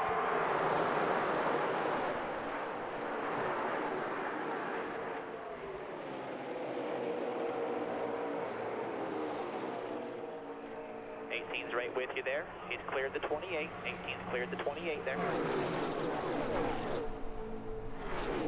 So many people on a race team, so important on race day, but when you're restrictor plate racing and you're running in packs like this, probably the most important person, that spotter that we just heard right there on top of the grandstands. Yeah, and you got to feel pretty confident if you're Dale Jr. here, because the Hendrick cars overall, if you consider Stewart and Jeff Gordon and Jimmy Johnson and the whole crowd, they've all been running really, really well. Front 5 single file, and David Rudiman peeks out in the tri-oval. Here he comes on the outside in his Toyota. Yeah, he needs some help. He got out there, but he's going to pay the price. Nobody went with him. So he's going to fall back a little bit. You got to have a little help when you go to the outside like that. Looks like help's on the way, Darrell. I'm just not sure they're going to get there in time. Clint Boyer in that 33 car bringing Sadler in the 19. Trying to give Rudiman into double zero, a push down the backstretch. You feel like Superman with a supercharger when you get a run on a guy, but you jump out there and it's like hitting the wall. She says, whoops. Right with Denny Hamlin, that's Bobby Labonte just in front of Hamlin in the Ask.com Ford. Pretty much when you're on fresh tires like the start of these races, the bottom groove is going to be the way to go. You're going to hang around the bottom for a while. Might move up after the tires give out a little bit. Front 7 single file, rookie Scott Speed alongside Rudiman in that second pack. And well, they were single file for a moment. When I started to say that they were. Mark Martin in the 5 car, pole sitter, gets a little help from Montoya in that 42 car. They go to the outside. We have definitely seen where all it takes is 2 cars hooked up, and you can go. Yeah, you got to have some help. Get somebody to go with you that can help you, push you, and you can make some passes. Speaking of pushing, Denny Hamlin gives Bobby Labonte right there a little push going down the back straightaway. Teammates side by side through turn 4. Mark Martin comes around the outside in the Kellogg's 5 to take the lead from Junior. Can Junior get it back at the line? He does. Dale Jr. led the 3rd lap. Oh, we had cars a little bit squirrely back in the back part of that pack right there. Regan Smith stuck in the middle. And Scott Speed now drops to the bottom.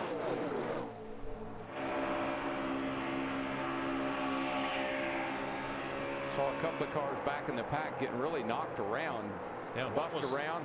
One was the 99. Oh, boy, Mark Martin got a shot from Montoya there. Boy, Mark says, now wait a minute. It's early, now, boys. If you want it, clear all around, side by side behind you. Clear by 2 to the bottom. This is when you start saying, when you're Mark Martin, you're on the front row locked into the race. This is when you second guess your strategy. Whoa, if these guys are going to race like this, I might want to rethink my position. Let's see what the 99 back here in the pack. Watch the 99, Carl Edwards. Right down here, there's Carl. Boy. He got a pretty good nerve from Jeff Burton in the 31 car. See what Carl, what kind of reaction he has here. No help with you on the bottom here. Down there by yourself. Here comes some help. 3 wide. 31's helping you. You're still 3. Here's a shove from the 31. Man, that duck got his feathers ruffled. I'm going to tell you right now, get me another spotter if he thinks that's helping me. That was a little more help than he wanted. Nah, it's more than I needed. Montoya gave Junior a push, and Dale Jr. back to the bottom, back to the lead. Now he's got his teammate Mark Martin in that 5 car tucked up behind him. Looks like the outside line will prevail. Denny Hamlin in the 11 trying to bring the bottom along. One of the big movers has been Brian Vickers in that 83 car, started back in 16th up there in the 6th spot. See, one of the things I think they learned from the first race, you can make a pass. It's okay to go ahead and make that pass, and you can get it back if you're the guy that just got passed. So I think they're feeling pretty confident about these cars. I tell you who's feeling confident. We talked to him. Darrell talked to him right before the green flag. Kevin Harvick started way back in the 22nd position. He's just cracked the top 10 in that 29 car. Well, just imagine this. If you can get a good draft off of 1 or 2 cars, how many can you get off of 25 or 30? Transfer spots. Travis Kvapil. Regan Smith was in the 2nd transfer spot in that 78. Boris Said is now right in front of Regan Smith. At 08, that's Boris Said. And that is the battle for the bubble right there. And look at A.J. Allmendinger in that 44 car. That's all of them right there together in a wide. And when you see those cars kind of just weaving around a little bit, the driver is holding the steering wheel straight. That's the wind buffing that car around and making it wiggle like that. And Mike, we felt like he would be a factor. You saw Mike Wallace in that 71 car. Maybe didn't have a fast race car, but Mike Wallace really runs good in the draft. He's trying to get up there and race his way into the 500. Mike's just got a knack for hanging around in the just right spot to get himself into these 500s. He's done it a couple of times. And right now he is 5th among the cars trying to race their way in. And the order of those cars will be seen up at the top of your screen on the crawl. There's a look at Wallace. By green, there's Boris Said with green behind his position number and Quaffle. Right now they're in the race in positions. Allmendinger behind his 18th place indicator. It's yellow. That means he's got to go. Unlike the first race, we've got 7 go-or-go homers racing together in a wad, all the way from Boris Said back to Kelly Byers there in the 51 car. Well, there's not a Petty in the race this year, but there's a car that certainly is very reminiscent of the Petty era. Kyle Petty and that 44 car, A.J. Allmendinger. That's a retro paint job from the past. Looks like the Dodge Magnum that Kyle brought here at age 18 to race in the ARCA 200, which he won his first ever start. Now Kyle would like to be here. He does not have a ride, and as you said, Darrell, it's the first time since 1965 there is no driver named Petty trying to make the race. Meanwhile, back at the ranch, Dale Jr. still leads them around here. 9 laps in the books, 51 laps to go at Daytona. Want to be part of the excitement at the track? Go to the NASCAR section of speedtv.com and select NASCAR on Speed. Send us your email. NASCAR on Speed, be there. 12 of 60 laps complete. No change up front. Dale Earnhardt Jr., Mark Martin, Kyle Busch, Denny Hamlin, Bobby Labonte.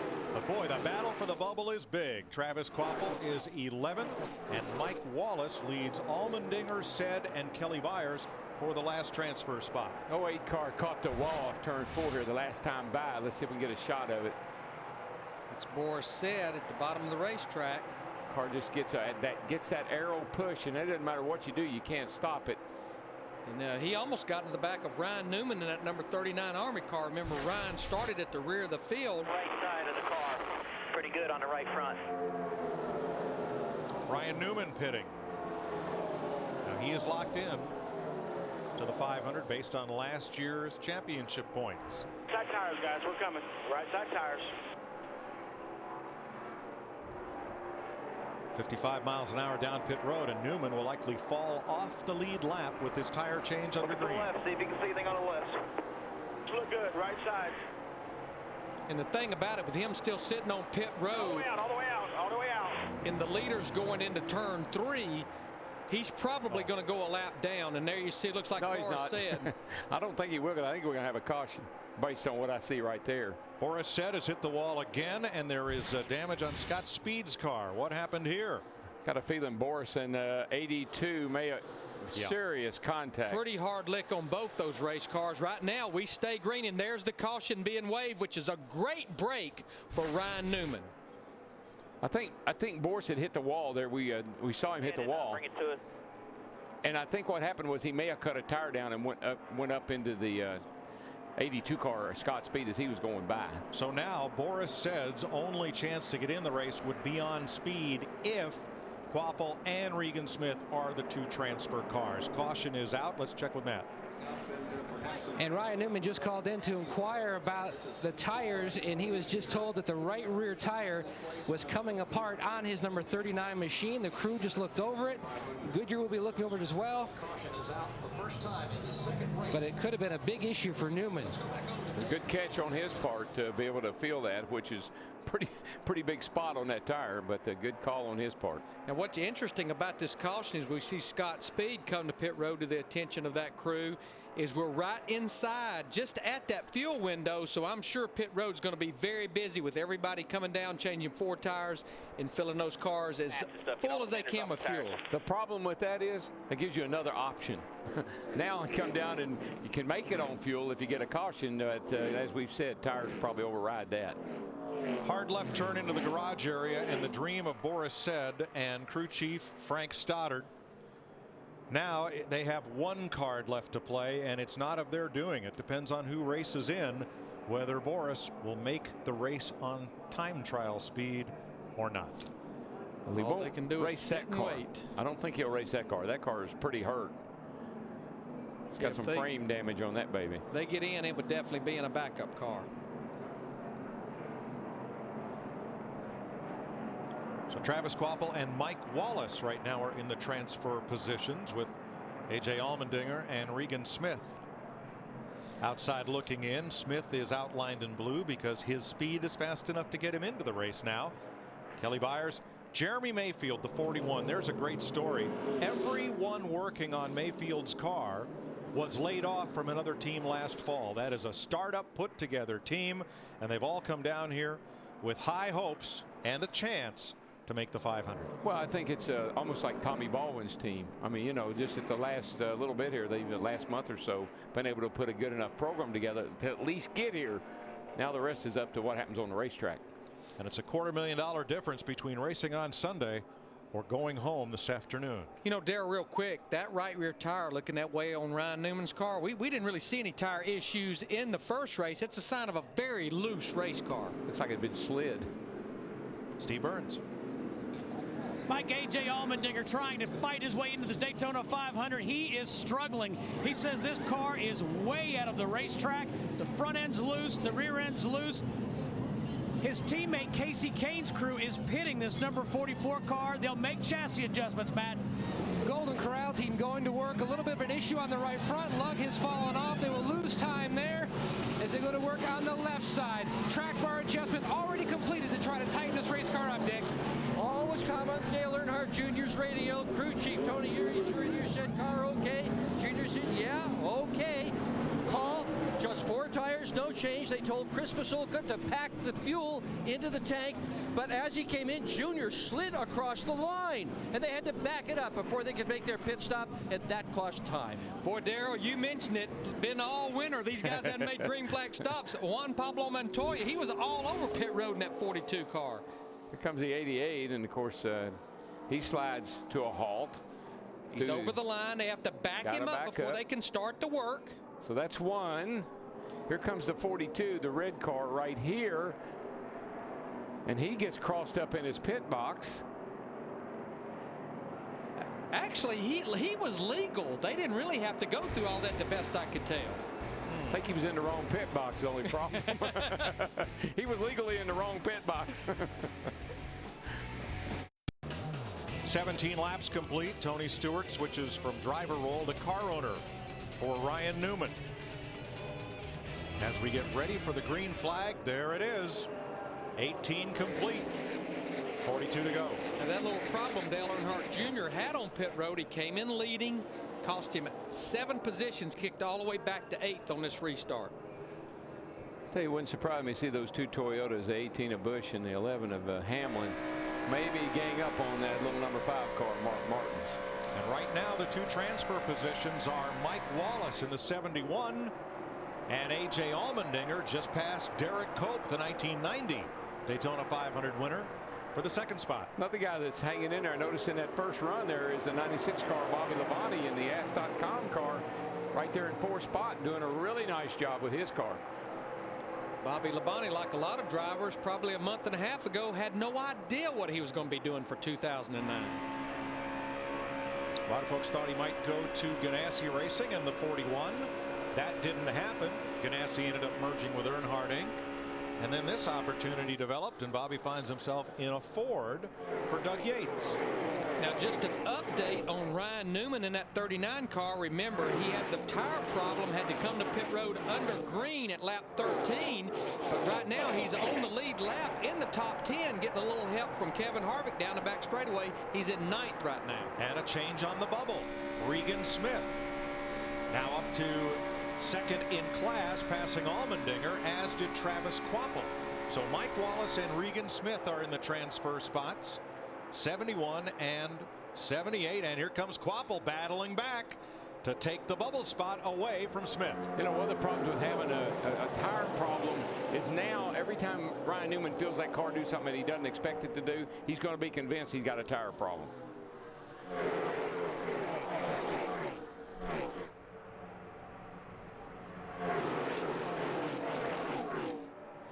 Well, I tell you, Dale Jr.'s right back there, and he is wearing out the back bumper of Elliott Sadler.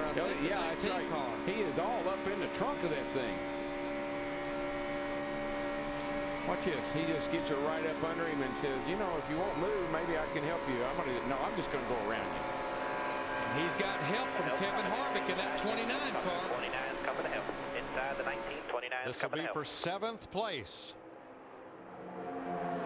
And Junior can't complete the pass by the line. Oh, they got him now. He got the 39 and the 29 both with him. And Elliott Sadler's a lonely man. Lonely. Mike, besides Newman, Kevin Harvick, the shootout winner, also had tire issues. He had a blistering problem on his right front about every 6 or 7 inches around the inside shoulder of that car. Otherwise, he said the handling was good, no changes. Well, you know, we heard Tony Uri tell Dale Jr. before the race started, take it easy on your stuff. So they believe there may be a little issue with these tires in this race. And if you have a problem with the front tire, a lot of times it can be with the front end settings. If you have a problem like that right rear tire on Ryan Newman, normally that's just the way the car's handling. And of course, blistering means that the temperature of that car probably, of that tire, got in excess of 300 degrees. Well, Ryan's tire looked like a tire that maybe had been locked, the brakes locked up and slid, or maybe the car got really, really sideways loose and did something to that tire. Let's go back and listen to what Tony Uri told Dale Jr. before the race started. And just remember, you know, if you start getting real tight for some reason and starts doing that, just kind of take care of your stuff there. You know, we don't need to. We'll let somebody else be the first casualty because there was a few little spots in that last race that should get better as the week goes, but just don't abuse them no more. We have to. Yeah, I'll be careful with it. Let's pick up the bubble battle. Quapple in the 28, Mike Wallace in the 71, then Regan Smith in the 78. 2 out of those 3 will make the show. I'm going to put my money on Mike Wallace. I don't know how he does it. All I know is when he comes to Daytona, he takes cars that shouldn't get in the race, and somehow he weasels his way in there every time. He does run well here. And obviously he has a good package with that 71 car. That is a car that was bought from Richard Childress Racing, Earnhardt Childress Racing engines, supplying the engines for that car. So he has a good piece to work with. Kevin Buckler, who owns TRG, the Racers Group. They've had a ton of success in sports car racing, especially here in the 24 Hours of Daytona. And they have a full-time ride in the NASCAR Craftsman Truck Series. That's who Mike Wallace is driving for. Actually won the Grand Am GT, part of the Rolex 24-hour race a couple of weeks ago. And then did they win a truck race? One truck race. They did. Rookie Donnie Leah last Donnie year. Leah. Dick. Well, Mike Wallace has some help in the pits as well. He has got Casey Mears' pit crew pitting that car. And on that round of pit stops, they picked up 4 positions for him. And that's Richard Childress' pit crew. So obviously there's a huge alliance between this 71 car and Richard Childress Racing. And I've seen that more down here this week than I think I've seen in years, where everybody is helping each other. The haves are helping the have-nots, and it's really, really giving some of these guys a great opportunity. I'm going to tell you what, right now, though, Mike Wallace is driving his heart out in that 71 car. He needs to move the floorboard down a little further because he got the gas pedal to it.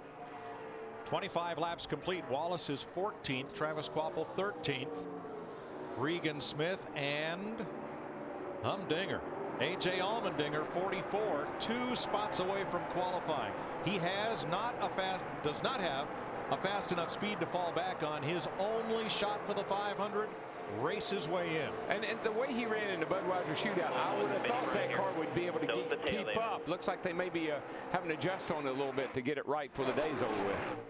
And that's Jeremy Mayfield coming into the picture, 41, right behind Allmendinger. Oh, this is a humdinger of a battle for the last spot in the Daytona 500 right here. Yeah, that team of Jeremy Mayfield, like a lot of race teams, it was just put together about a month ago to try to come down here and qualify for the 500, and their hopes would be to move forward and try to run a lot more races even after this weekend in the 41 car. You know what I always liked about situations like some of these guys are in? You go out and you get all the equipment, you get everything put together that it takes to come down here, and then you hope and pray when you get back home you got enough money left over to pay for it. And They again, left Mike Wallace. Regan Smith in the 78 passes Wallace. Here comes Allmendinger. with his one and only chance to make the 500. I can tell you, it in. AJ's car is not handling all that great. Looks like they got that thing stepped out a little bit too, Larry. Looks like they got her kind of crossed up in the wind. And they know they've got a fast race car in the middle of those cars there. Juan Pablo Montoya in the 42 car, of course, had that miscue completely in another pit box on that last caution, working his way back to the front. Yeah, Montoya's 42 and the 19 of Sadler are not part of this battle. They are in the 500.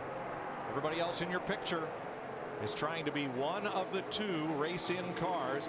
Travis Kvapil in the first of those transfer spots. One of these drivers hopeful of the second. Now that's A.J. Allmendinger's teammate that he's following now, Elliott Sadler in that 19 car. I've got to believe what A.J. would love to do is stay hooked to the rear bumper of that 19 car and hope that 42 car of Montoya keeps pushing.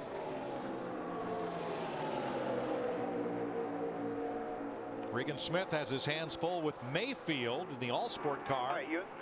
And Wallace. Say it again, AJ. Wallace in the 71 trying to move back up. I was just going to say, if Elliott can run a lane up, and I'll just run where he runs. Yeah, what I noticed with Allmendinger's cars, when he runs the bottom like Elliott is, the car dances around. Looks like when it hits the bumps, it really upsets the car a little bit. Where it can run a little higher, he might be able to run a little smoother line. Watch this thing move around here. Zoop, zoop, zoop, zoop. Now that's our leaders on the left-hand side of your screen. Mark Martin in the 5 car, as we are approaching halfway, continues to lead those two Toyotas of Kyle Busch in the 18 and his teammate Denny Hamlin in the 11. Mike Garvey has taken his car to the garage area. His dream of running the Daytona 500 is done for this year. In fact, Mark Martin has 4 Toyotas lined up behind him. Kyle Busch, Denny Hamlin, David Rudiman, and Brian Vickers.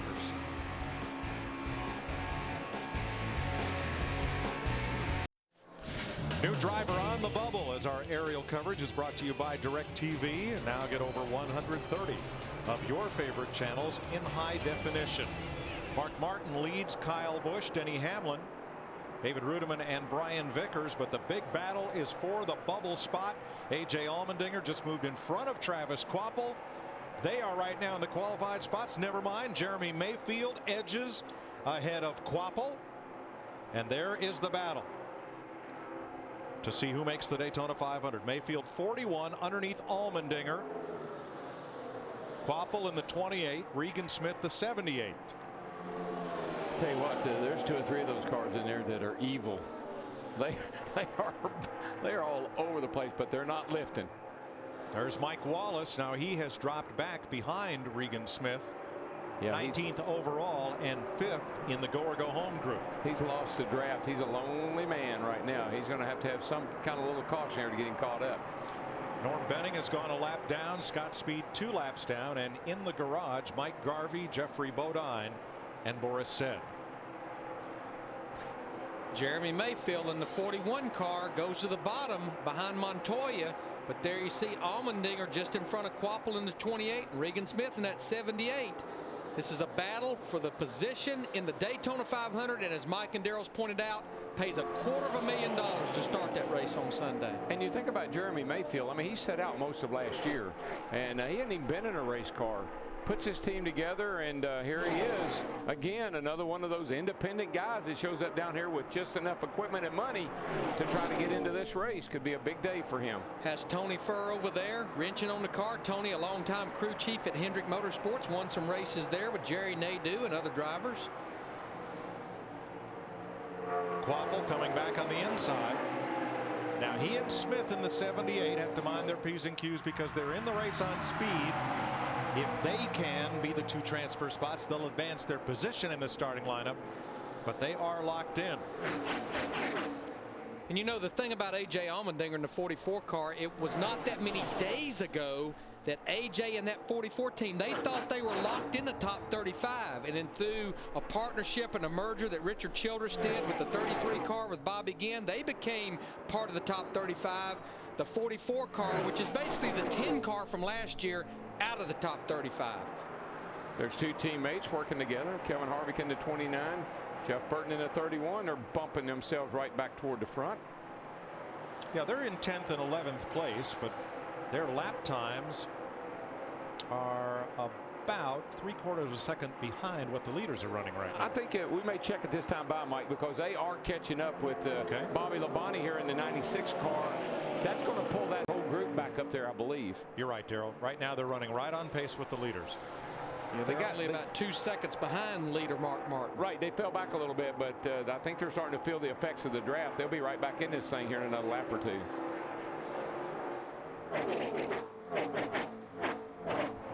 Nick Berggren.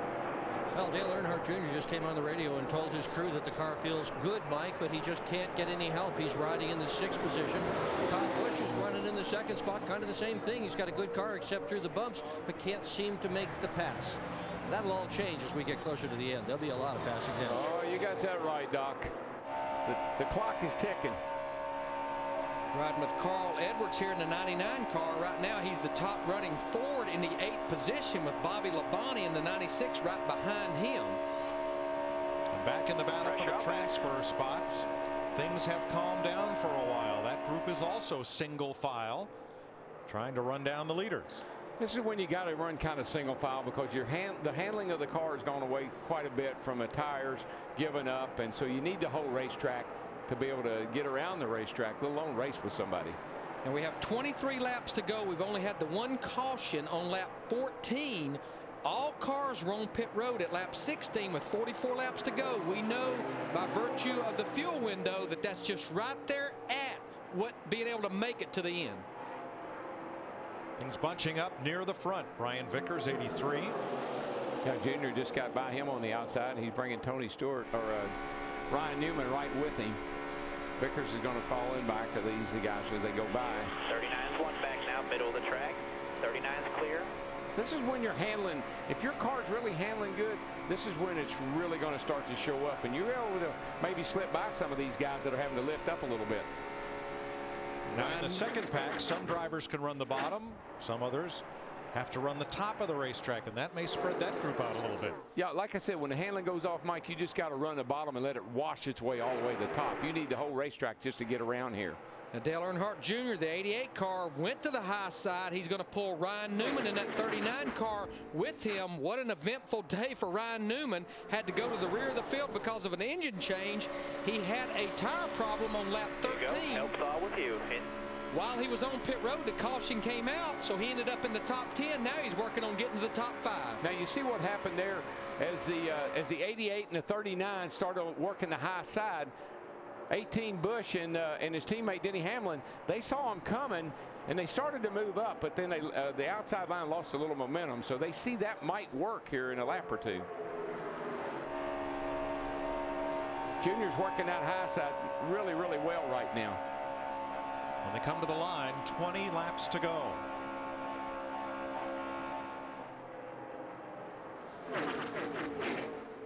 See, Junior's got to, here comes Junior. He's got to run. He needs Ryan to get back into 39, Ryan Newman to get back up there with him.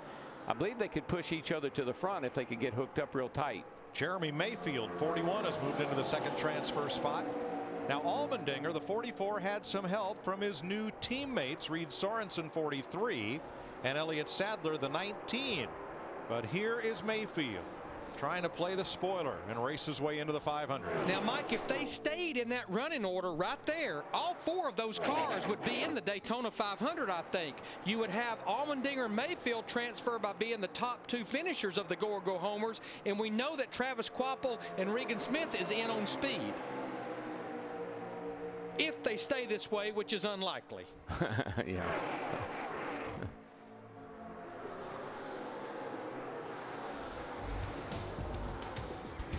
Mark Martin, your leader. Kyle Busch, Denny Hamlin, Dale Jr., Ryan Newman. One of the favorites pits under green in the Gatorade Duel at Daytona, brought to you by Gatorade. The heart, hustle, and soul of the game. That's G. By Bank of America, the official bank of NASCAR, where you can get a choice of NASCAR drivers on your check cards and credit cards. And by Ask.com, get the answer to all your racing questions at Ask.com, the official search engine of NASCAR. Dale Earnhardt Jr. felt he had a tire problem, and he has made a pit stop under green. and he's going to be a lonely man because he's not going to beat the lead pack back out. He's going to try to blend in behind them and be the first car one lap down. But the free pass to get back on the lead lap will only be available for 5 more laps, because with 10 or less laps to go, it's no longer available. And not only that, Larry, but he had a right front tire problem. We got is that Mark Martin? Mark Martin's. Right front. Right front. And Brian Vickers in the 83 car, who was running up in the top 5. Now those teams said they were good to go on fuel. Yeah, and I think he got a right front problem on the 5 car too, sounded like. Yeah, I think these are all coming to pit road because of tire issues. 4200. That leaves Denny Hamlin and Kyle Busch out front of Ryan Newman, David Rudiman, and Carl Edwards. See, these guys obviously saw something after the first 150-mile race. Go Dick. Well, Dale Earnhardt Jr. definitely had a right front blistering problem. Much of the tread was gone from that tire. And right now, Mark Martin has pitted. We're going to try to get a look at his right front. And it looks a little bit of a blister, but not a huge problem. Don't want to put that car at risk that is scheduled to start on the outside pole on Sunday. Not only did the 88 have a tire problem, look at that. It's again, it looks like a lamination problem. That's where the tread of the tire is not, it's coming undone from the casing of the tire. It's kind of what it looks like. But then Dale Jr. slid through his pit again. And so added insult to injury on that one. He was locking up the front, said he didn't feel like he had enough rear brake in the car. Now it looks like Mark Martin and Brian Vickers. Oh, Ryan Newman hard to the outside wall. Tell me when you're done here. But that will bring the caution out. hey, I'm still going for a ride. Okay, you're all good. We're going to need another car, Tony. Now, I was just about to mention that's a big break for Mark Martin and Brian Vickers, because they were out in front of the leaders, so they'll be back on the lead lap. I bet that's the first time Tony had ever heard that. Did you hear Ryan, that spotter calls to him? Tell me when you can make me. I'm still wrecking. Yeah. Wow. Slow car just in front of Newman. That's the 57. Norm Benning. Oh, it looks like the 00. David Rudiman just gets into the back of him. Ryan dropped down to the inside to get around 57 of Norm Benning, and looked like David Rudiman and 00 got into him.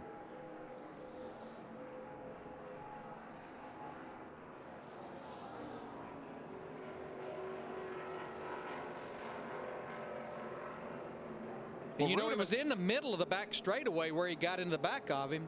Rudiman had a run, and it looked like he was trying to bump draft Newman and give him a push down the straightaway. But the problem is Ryan had just cleared the 57. He was sort of in that swinging motion where he hadn't gotten himself straightened back up. You're clear, all clear, exactly. All clear. Keep coming. Green is still out. Green is still out.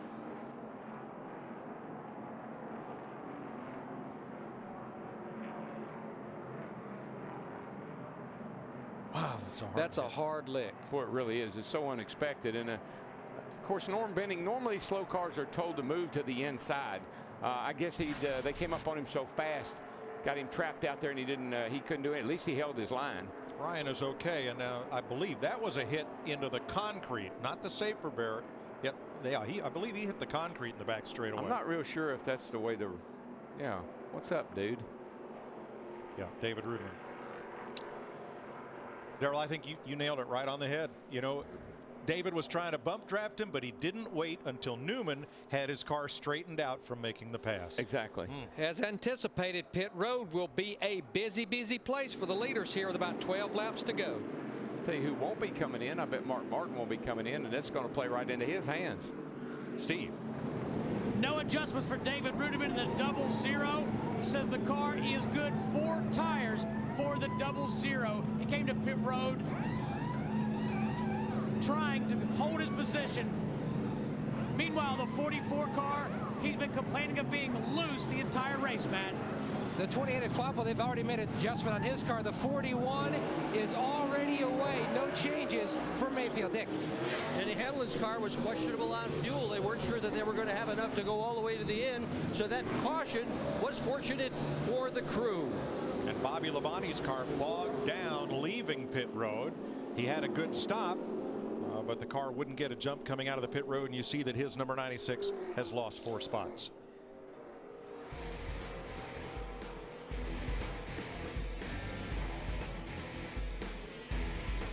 11 laps to go.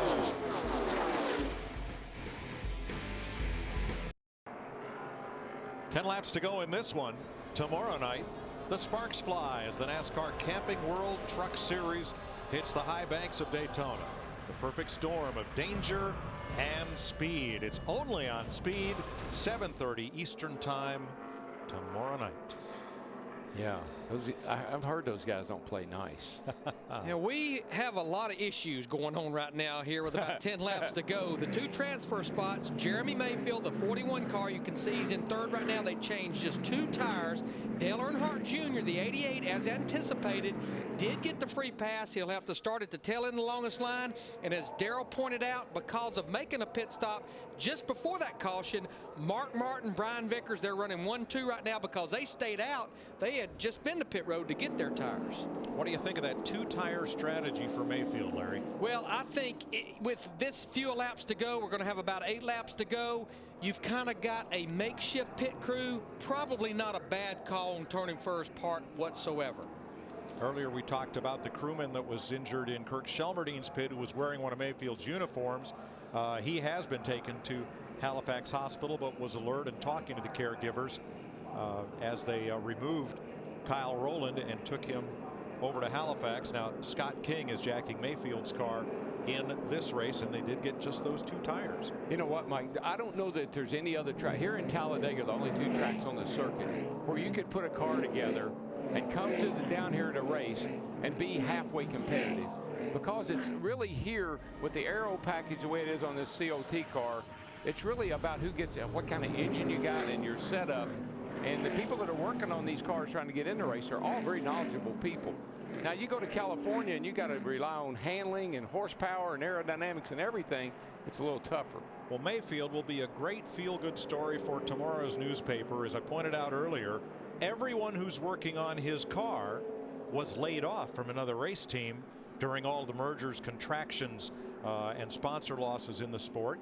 As the economy's been hit hard, racing lost a net 1,000 racing-related jobs in Iredell and Cabarrus counties of North Carolina, over the last 6 months. And a number of those folks have banded together. They brought cars down here like Joe Nemechek's and Jeremy Mayfield's, and here's Mayfield in a position to get in the 500. They're working out of shops again. They're not working out of factories like some of these guys have been doing for a while. These guys are working out of race shops. So Mayfield and Allmendinger in the transfer spots. Mike Wallace on the outside looking in. Here we go.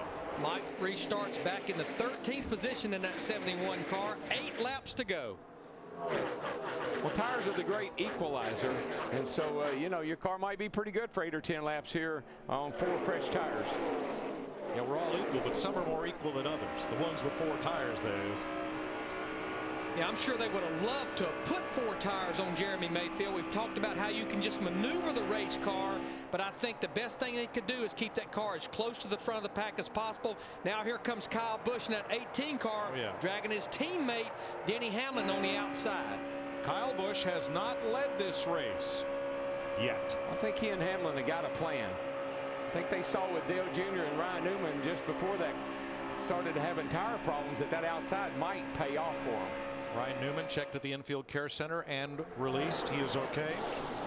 But in order to make that pass work, you got to have the guy behind you up with you. You can't drag him. You can't wait for him to catch up. You got to be able to go together. Mayfield and Allmendinger. Allmendinger on the bubble. Mike Wallace one away. Steve? Mike, with Ryan Newman. Ryan, hard contact with the wall. Yeah, I guess wrong place at the wrong time.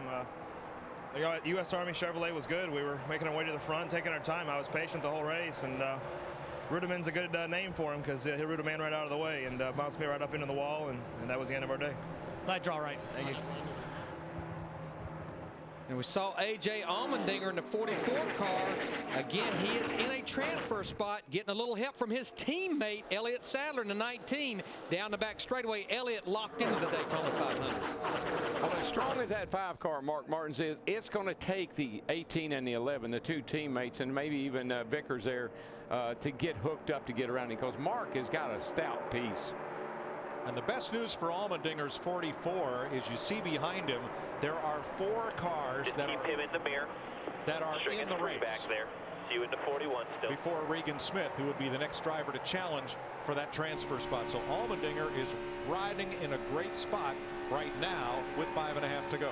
And the car on the move is Dale Earnhardt Jr. He has moved up to the 13th position. Remember, he had to start at the tail end of the longest line because he got the free pass back on the lead lap. That last caution, 5 to go. 5 to go.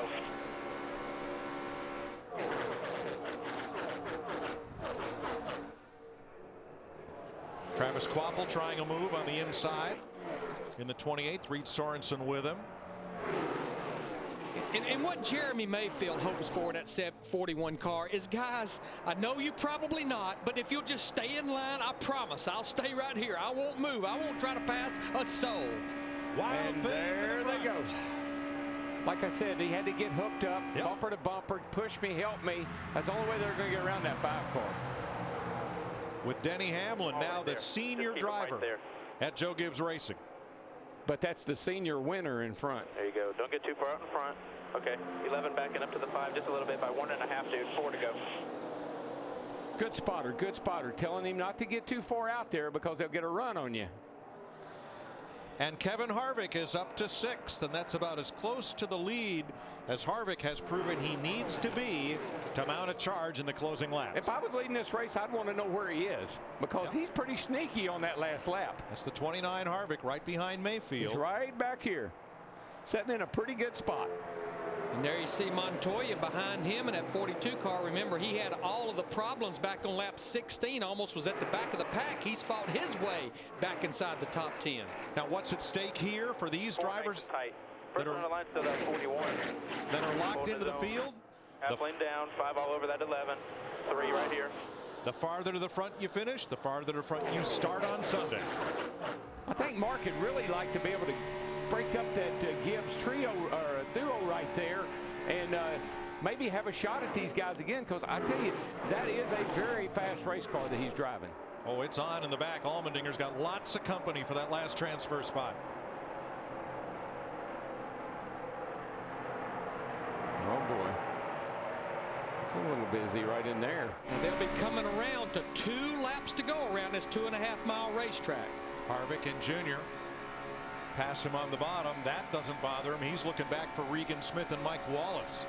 Boy, Harvick and Jr., that's a pretty good duo right there too.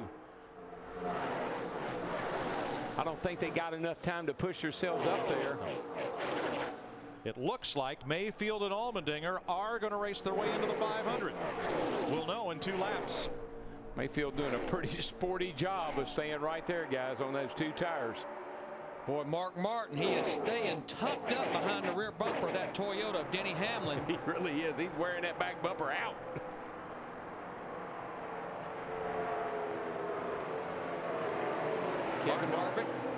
Mark Martin has never won a Gatorade Duel. Second in 92, his best finish. He's in the 5. Boy, Denny Hamlin almost opened that bottom of that racetrack up for Mark Martin, but he shut the door on him. White flag, 1 to go. Yeah, I tell you what Hamlin better do. He better stay right behind that 18 car or he will get passed. And I really think Hamlin thinks that Mark Martin might be willing to go with him. I don't know that I'd do that to my teammate, but he might. Harvick has faded all the way to the back and out of the picture. Look how Mark falls off just a little bit, about 4 car lengths. Here he comes. Got to run down on the inside, looking under Hamlin. If he gets by Hamlin, look out.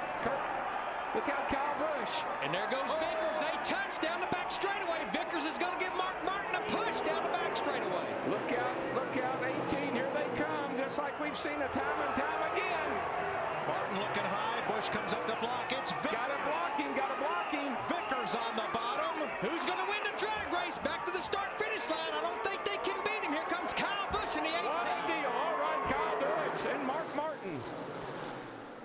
But Jeremy Mayfield, unofficially, A.J. Allmendinger will qualify for the 51st running of the Daytona 500. And another really good effort on the chart of these guys that had to get in. The 41 car, good job for Kyle Busch and his crew. And I'm really impressed with Mark Martin.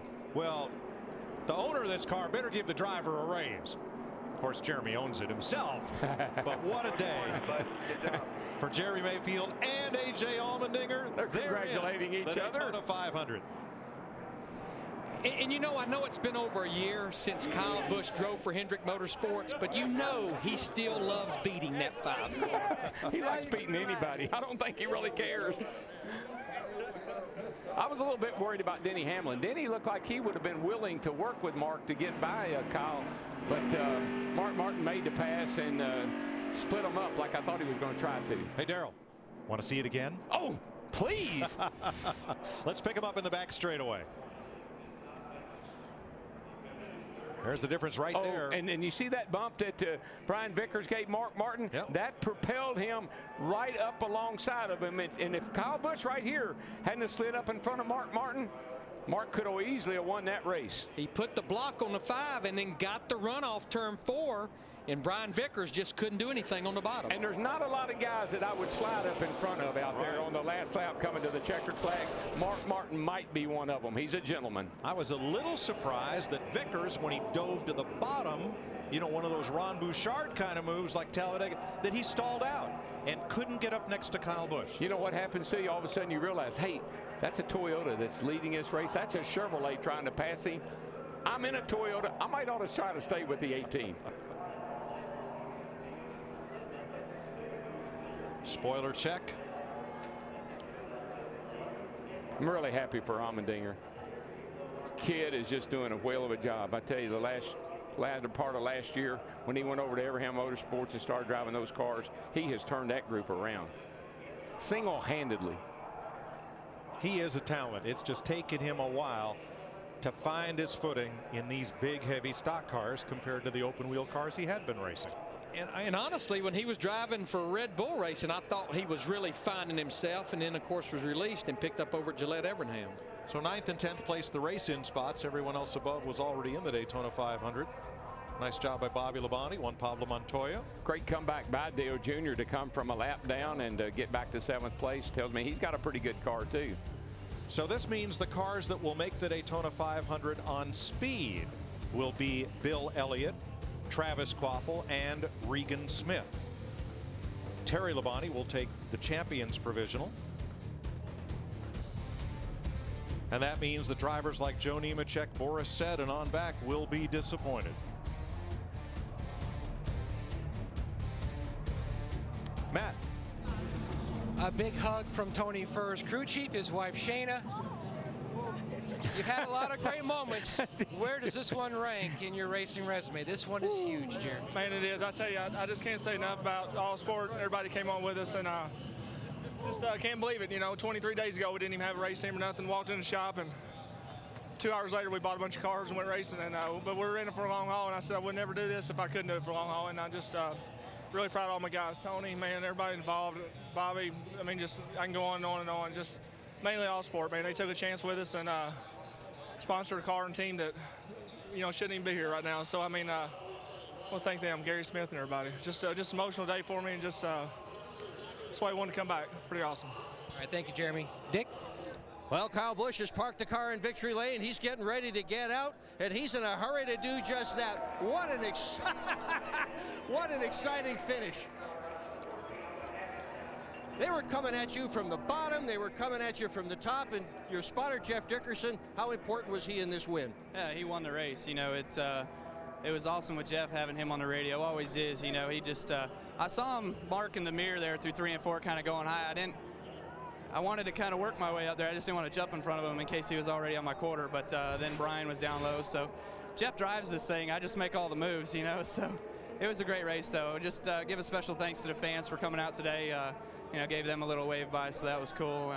Thank M&M's and, of course, Interstate Batteries and Sprint, all the people there, and everybody that makes it possible for us to come out here and have some fun. You were struggling with the car in practice with the bumps. Did you get it fixed? Well, we made gains on it. I mean, the thing is fast, you know, and last year it was really fast. It just rides rough and looks terrible on TV. We've been watching it compared to other cars, and you know, everybody else is like, you know, it's pretty smooth and it drives okay, but this thing's fast. You know, it likes to be bouncy, and it does what it does that way, so I guess we just ought to leave it. And they needed a good guy to hang on to it. Congratulations. Steve Burns. Thank you, Dick, with A.J. Allmendinger. And A.J., you said it before the race. I just got to get in. A lot of emotion on top of your pit box. How about for you? Yeah, I mean, it's I had to put the sunglasses on so I didn't show myself crying. I hate when I do that, but you're still a tough guy. it means so much to the whole Richard Petty organization. I mean, Valvoline Dodge wasn't what we wanted. We were struggling, and you know, I honestly got to thank my teammates and Elliott and Reed and Stanley and McDonald's for kind of halfway ruining their races to come back to save me. We were struggling really bad, and you know, thank the 9 guys, Budweiser team. They pitted my car today, so it's obviously just a whole team effort. So I'm just so proud of these 44 guys and everybody in the organization, because they worked hard to get this ready. We weren't prepared to come here and have to make the show, and it just means so much. I mean, this is such a tough race to make, and you know, just happy to do what Valvoline set out to and be in the 500. Well, you're in. Congratulations. A lot of emotion down here, Mike. Boy, some great feel-good stories going into the Daytona 500. And what a race up front. Both race 1 and 2, Jeff Gordon, Kyle Busch, and Victory Lane. Wow, let's get ready for Sunday. You know what? I'm glad I'm up here and not down there this year. But I got to tell you, tears of joy and sighs of relief. That's what this race is really all about. And today, it was emulated it more than any time I've been here in many, many years. And I think Jeremy Mayfield summed it up. When you look at his race team, when you look at Tommy Baldwin and Scott Riggs, those were not even race teams a month ago, but yet the way NASCAR is structured, they were able to come here and have an opportunity to start the Great American Race on Sunday. And remember, those were only 150 milers a day. We got 500 miles on Sunday. Exactly. Yes, there have been layoffs. Yes, there have been teams that have closed down or contracted or merged, but the glass is not half empty. It's 3/4 full of challenge and opportunity, and fellows like Tommy Baldwin and Jeremy Mayfield rose to the occasion.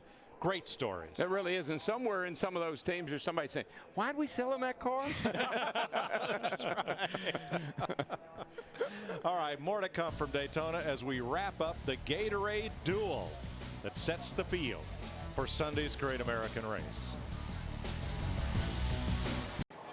Wow, what a finish. An incredible battle between NASCAR's sentimental favorite Mark Martin and the wild thing Kyle Busch. And there you see, based on Kyle and Victory Lane, we know who won. And this, Jeff Hammond, is the DirecTV hot pass of the race. This is where teammates really work well together. You see Kyle Busch right there in the 18, the 11 of Denny Hamlin. They make the move to the inside underneath Mark Martin. He's able to pull up and clear the 5 car, and that was the only move you had to make right there to be able to win this race. He had to hold them off, but great move by teammates. We had great finishes all around. Obviously, that finish right there for the win, but also the finishes of guys like A.J. Allmendinger and Jeremy Mayfield. I mean, incredible set of emotions we just saw down there. Well, you saw the emotions, but can you imagine on the white flag lap that 9 guys out of the top 10 swapped position? The only one that didn't change was Kyle Busch. Everybody else moved up or back in the top 10, and it was a pretty incredible finish. Congratulations to A.J. Allmendinger. Unbelievable finish for Jeremy Mayfield. So, you know, those guys right now will sleep well tonight. Well, I have a question. We have youth, we have experience. Do we right now have the makings for what will turn out to be the best Daytona 500 in history? I think so, and that's a hard statement to make, but I really believe that we've got the ingredients right now to have an incredible finish for the Daytona 500, and so many different storylines that are coming out this week. I mean, we talk about the fact that Martin Truex Jr. is on the pole. Mark Martin's on the front row. He run extremely well here today. There's so many things that are happening in that garage area right now. Good stories and incredible stories as far as these basically one-car operations making it into the Daytona 500. And we have a little bit of a David versus Goliath brewing, because both of our duels, all 4 Hendrick cars, finished in the top 10 in both of their respective duels. Can anyone catch them? Yeah, you got to believe you can. You got 500 miles, a lot more strategy will play out. The guys are going to have more practice to work on their cars. It will be a totally different approach from here on out, with one thing in common: winning the Daytona 500. And I think it's a long ways from being over. Well, and speak about a long time from being over, our Speed Weeks coverage is still continuing throughout the rest of the week. Later today, Camping World Truck Series qualifying, that's still to come. Tomorrow brings us Sprint Cup Series practice, followed by Camping World Truck Series racing. That's Friday night. Then on Saturday, the final session of Sprint Cup Series practice. Our coverage of Daytona Speed Weeks leading up to the Daytona 500 continues all week long right here on Speed. And of course, coming up next, right after we're finished here, wrapping you up from the duels and getting you set for the Daytona 500, Victory Lane, a special edition of Victory Lane coming up next right here on Speed. And a very happy Kyle Busch and team rolling out of Victory Lane, Jeff. It's a great way to start the basically 2009 season off. We talk about all the things that are happening here this weekend. There, again, let's not forget, Jeff Gordon's able to get back to victory lane. It may only be like a preliminary race, but that's what kind of motivation and what kind of momentum you want to carry into the Daytona 500. That's right. Kyle Busch, Jeff Gordon are big winners, as is guys like Jeremy Mayfield, A.J. Allmendinger, Scott Riggs, and Regan Smith. The Daytona 500, so many questions. We will answer them on Fox on Sunday. See you then, and until then, thanks for watching the Gatorade Duel on Speed.